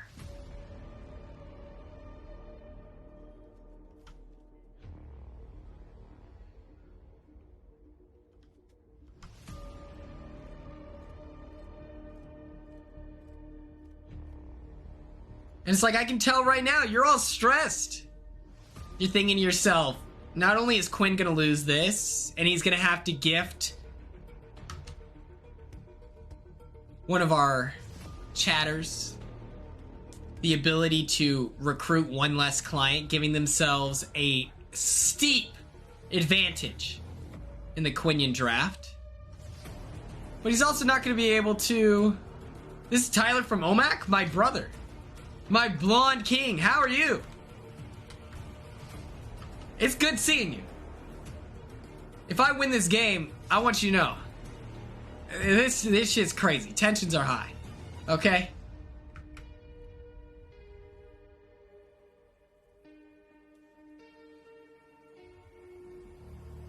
Everyone thinks, much like I'm gonna lose this round, I'm competing against 28 other people.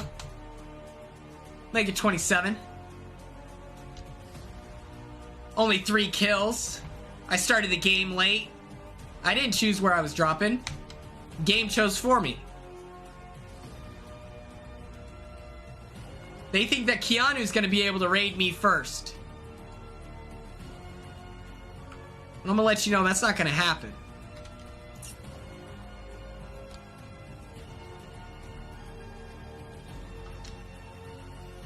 Keanu will be weighed. He will be measured. And he will be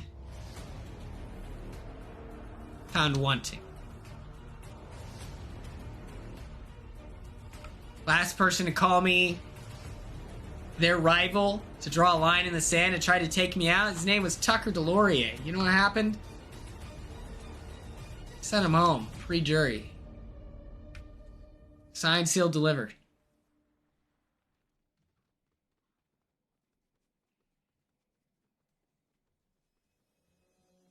We all know about the passage of time.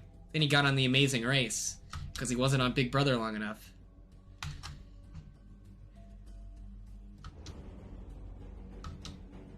They had to try to convince people that he's a competitor because he got taken out back. Guy like me, they know. They don't need me on The Amazing Race. It's much like Tom trying to undercut me here. I'm gonna undercut my competition, but the difference is I'll succeed. Just a quick question. Can I get a baddie roll call in the chat? Go ahead and sound off if you believe yourself to be a baddie for the Cult of Quinn. Make some noise if you're part of the baddie brigade. Elite division within the Cult of Quinn. To be a baddie, you have to be courageous, nice to others, and above all else, got that dog in you.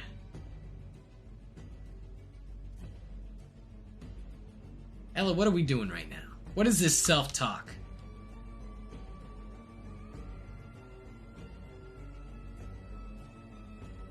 What is this self-talk?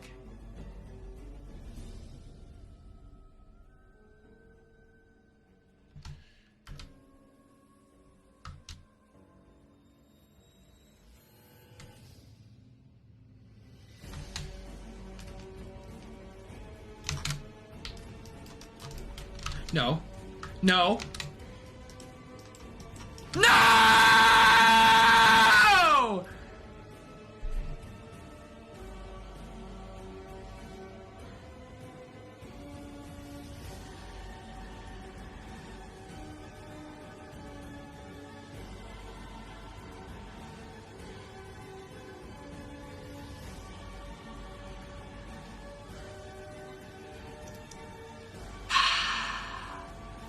All right.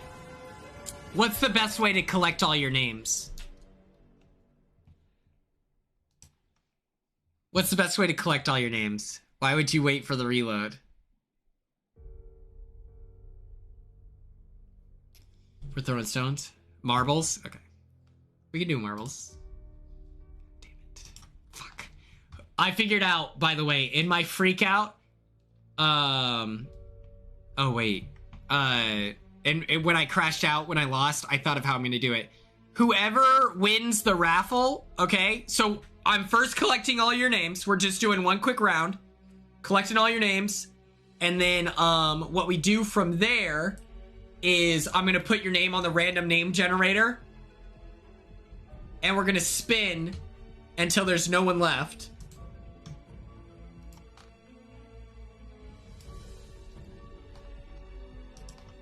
The person left remaining, you will subtract, should we say 5 points? 5 points from the draft?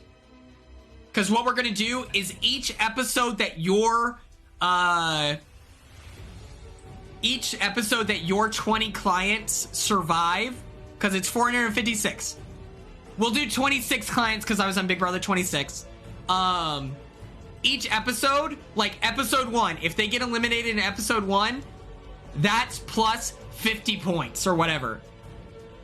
If they get eliminated episode 2, that's plus 45 points. Episode 3, and so on and so forth.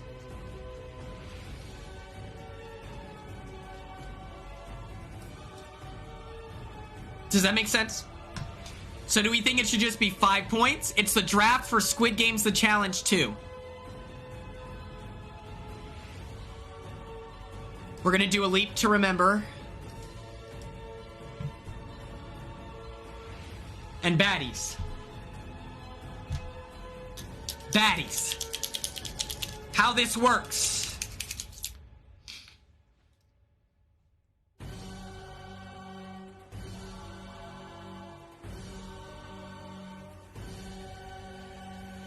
Oh, that's nice that he texted you back.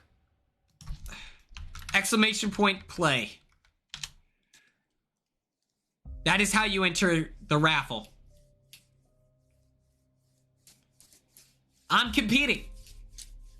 And what I'll do is I'm gonna just reach out. Unfortunately, I can't do a draft stream. So what I'm gonna do instead is I'm just gonna reach out to like Izzy, Paige, Trey, Melissa, other baddies in the community and stuff like that. Hell yeah, Tyler, thanks for playing. And then what I'll do is I'll get their 26 clients. Like I'll text them and stuff like that. Melissa from Squid Game, I met her in LA. That is my bestie. That is my dog. She works in sound. I'll share her TikToks the next time I'm live. Just remind me. What I'll do is I'll spin the order. I'll have them choose in cohorts of 12 until we run out of clients. Is 456 divided by 12? Divisible by 12?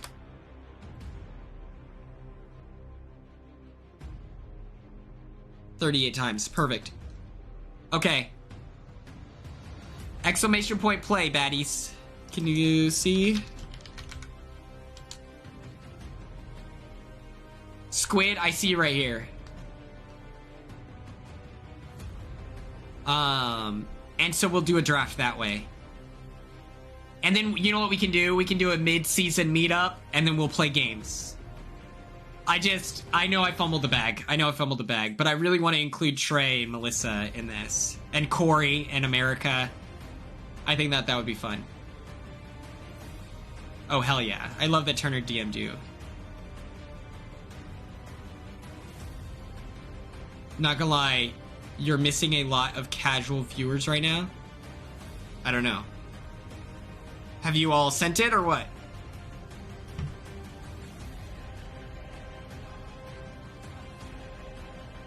I don't think he saw the document. Def not another Heather, I see you in here.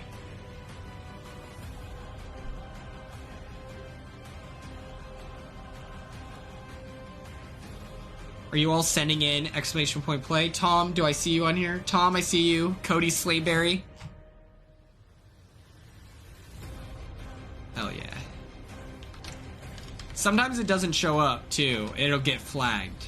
That's a chance, too. I don't think I've ever been sent to Google Doc.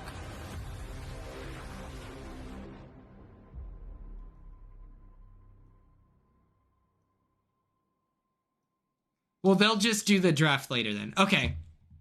I think we have everyone in here. 10 seconds. Exclamation point play. Exclamation point play.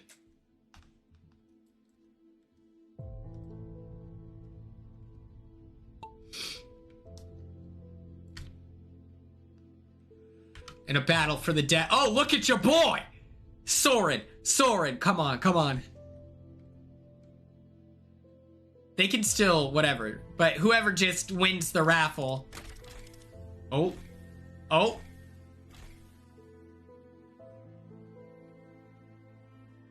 Look at everyone getting launched. Holy cow. This is so graphic. Zach, I love that. I'll reach out to Zach 100%. Because, and it'll just be, it'll be fun.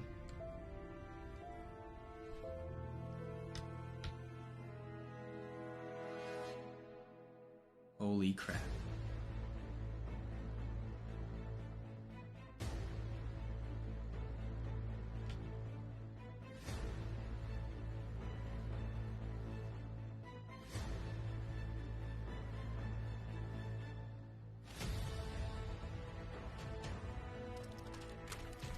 Holy crap.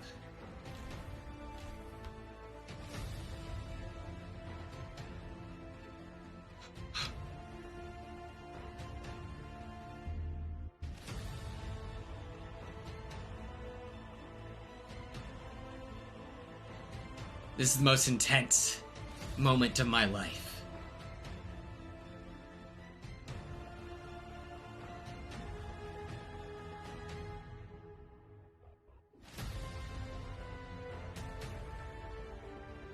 I'll share the Discord link right now so people can join.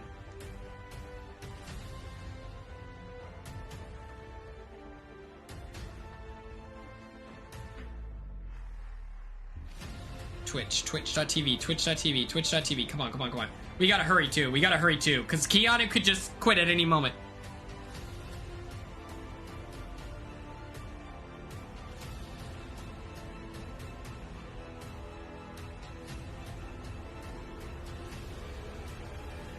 Okay, I gotta pin this. If I can't win the game of Fortnite... Okay, here we go. Let me take a picture to get all your names. Perfect. We're going to the race menu. Hit X. Yup. Name of wheels. Okay, here we go. All right, so how it works. We have Cody Slayberry. Sparkly crayons. Every now and Quinn. Mentality. 06. Tim Gross. Tomster Foolery.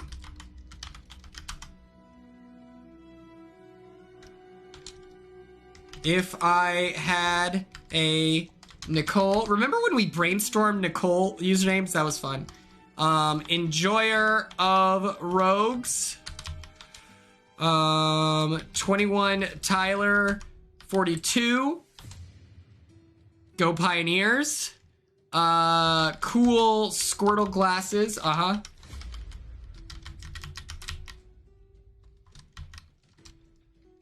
Squid underscore 2460 60 and then the number 1. Def not another Heather. And offbeat 0. And then Cody, since you finished first. Christine, I didn't see you in there, but I'll still add you. I don't care. Christine. Cody, since you finished first, I think it's fair for you to get 2 names in here. Okay. Cassie. Okay, here we go. I'm going to spin this, okay? Until we have 1 name left. The 1 name left will then get minus 5 points from your overall Squid Game 2 The Challenge score. Let's make it 26 points. Minus 26 points, because I just realized how high the score will be. So we want it to be pretty good advantage. Minus 26 points, okay? Our first casualty.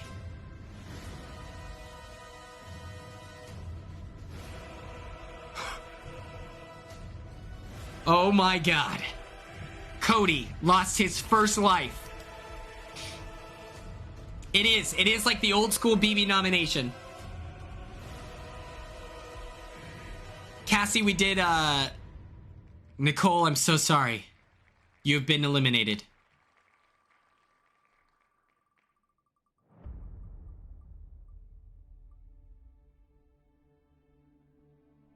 Tim Gross, you have lost this leg of the race.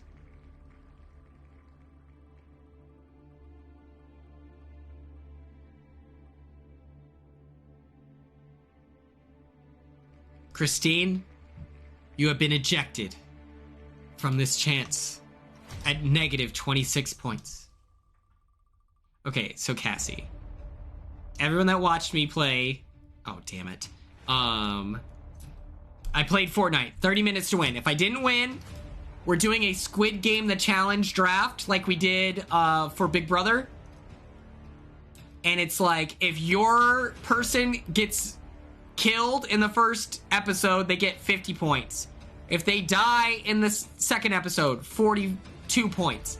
If they die in the third episode, it's like less and less points.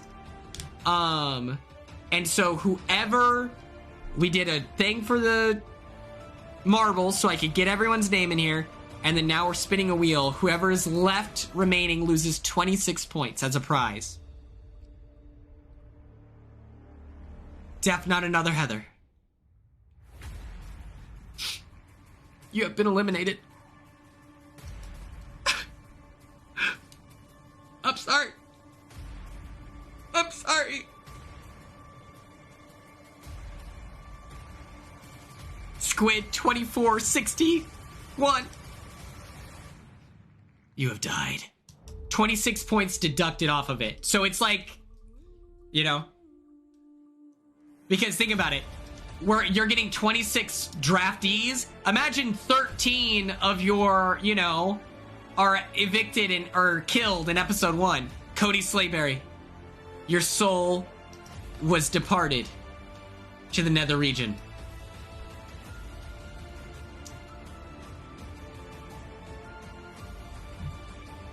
Ella,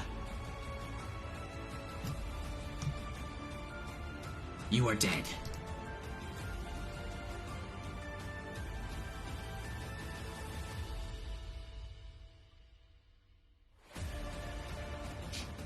Sparkly crayons.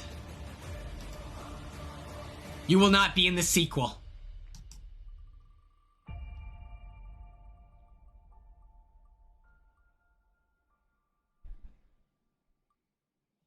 Offbeat 0. You have been blocked. We are in our final 5. Tina! I'll remember that, Squid. Squidtina. Cassie. A third X has been added to your name.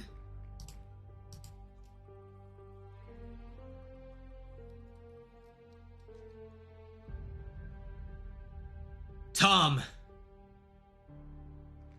Your name was not pulled from the Goblet of Fire.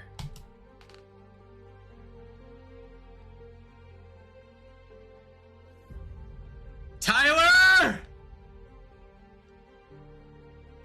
Tyler? You are not turtly enough for the Turtle Club. Does anyone get that reference? And our champion is... not Cool Squirtle's Glasses. Mentality 06! You have won!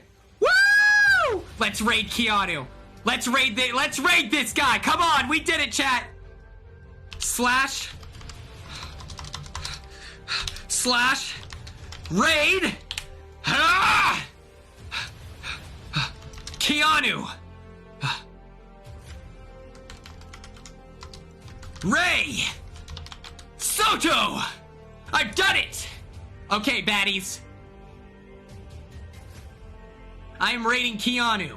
I will not stream tomorrow because it is Halloween and I will be with my family. I appreciate your time and your attention and the care that you all provide me. I love the support and I'm so thankful for this community. I won't be back for a while, but while I'm gone, you can expect a YouTube video to be posted describing all of the 456 Squid Game the Challenge competitors. You can expect a YouTube video, a 2B Tuesday, for Deer Camp 86 to be posted on Tuesday while I'm in Nebraska.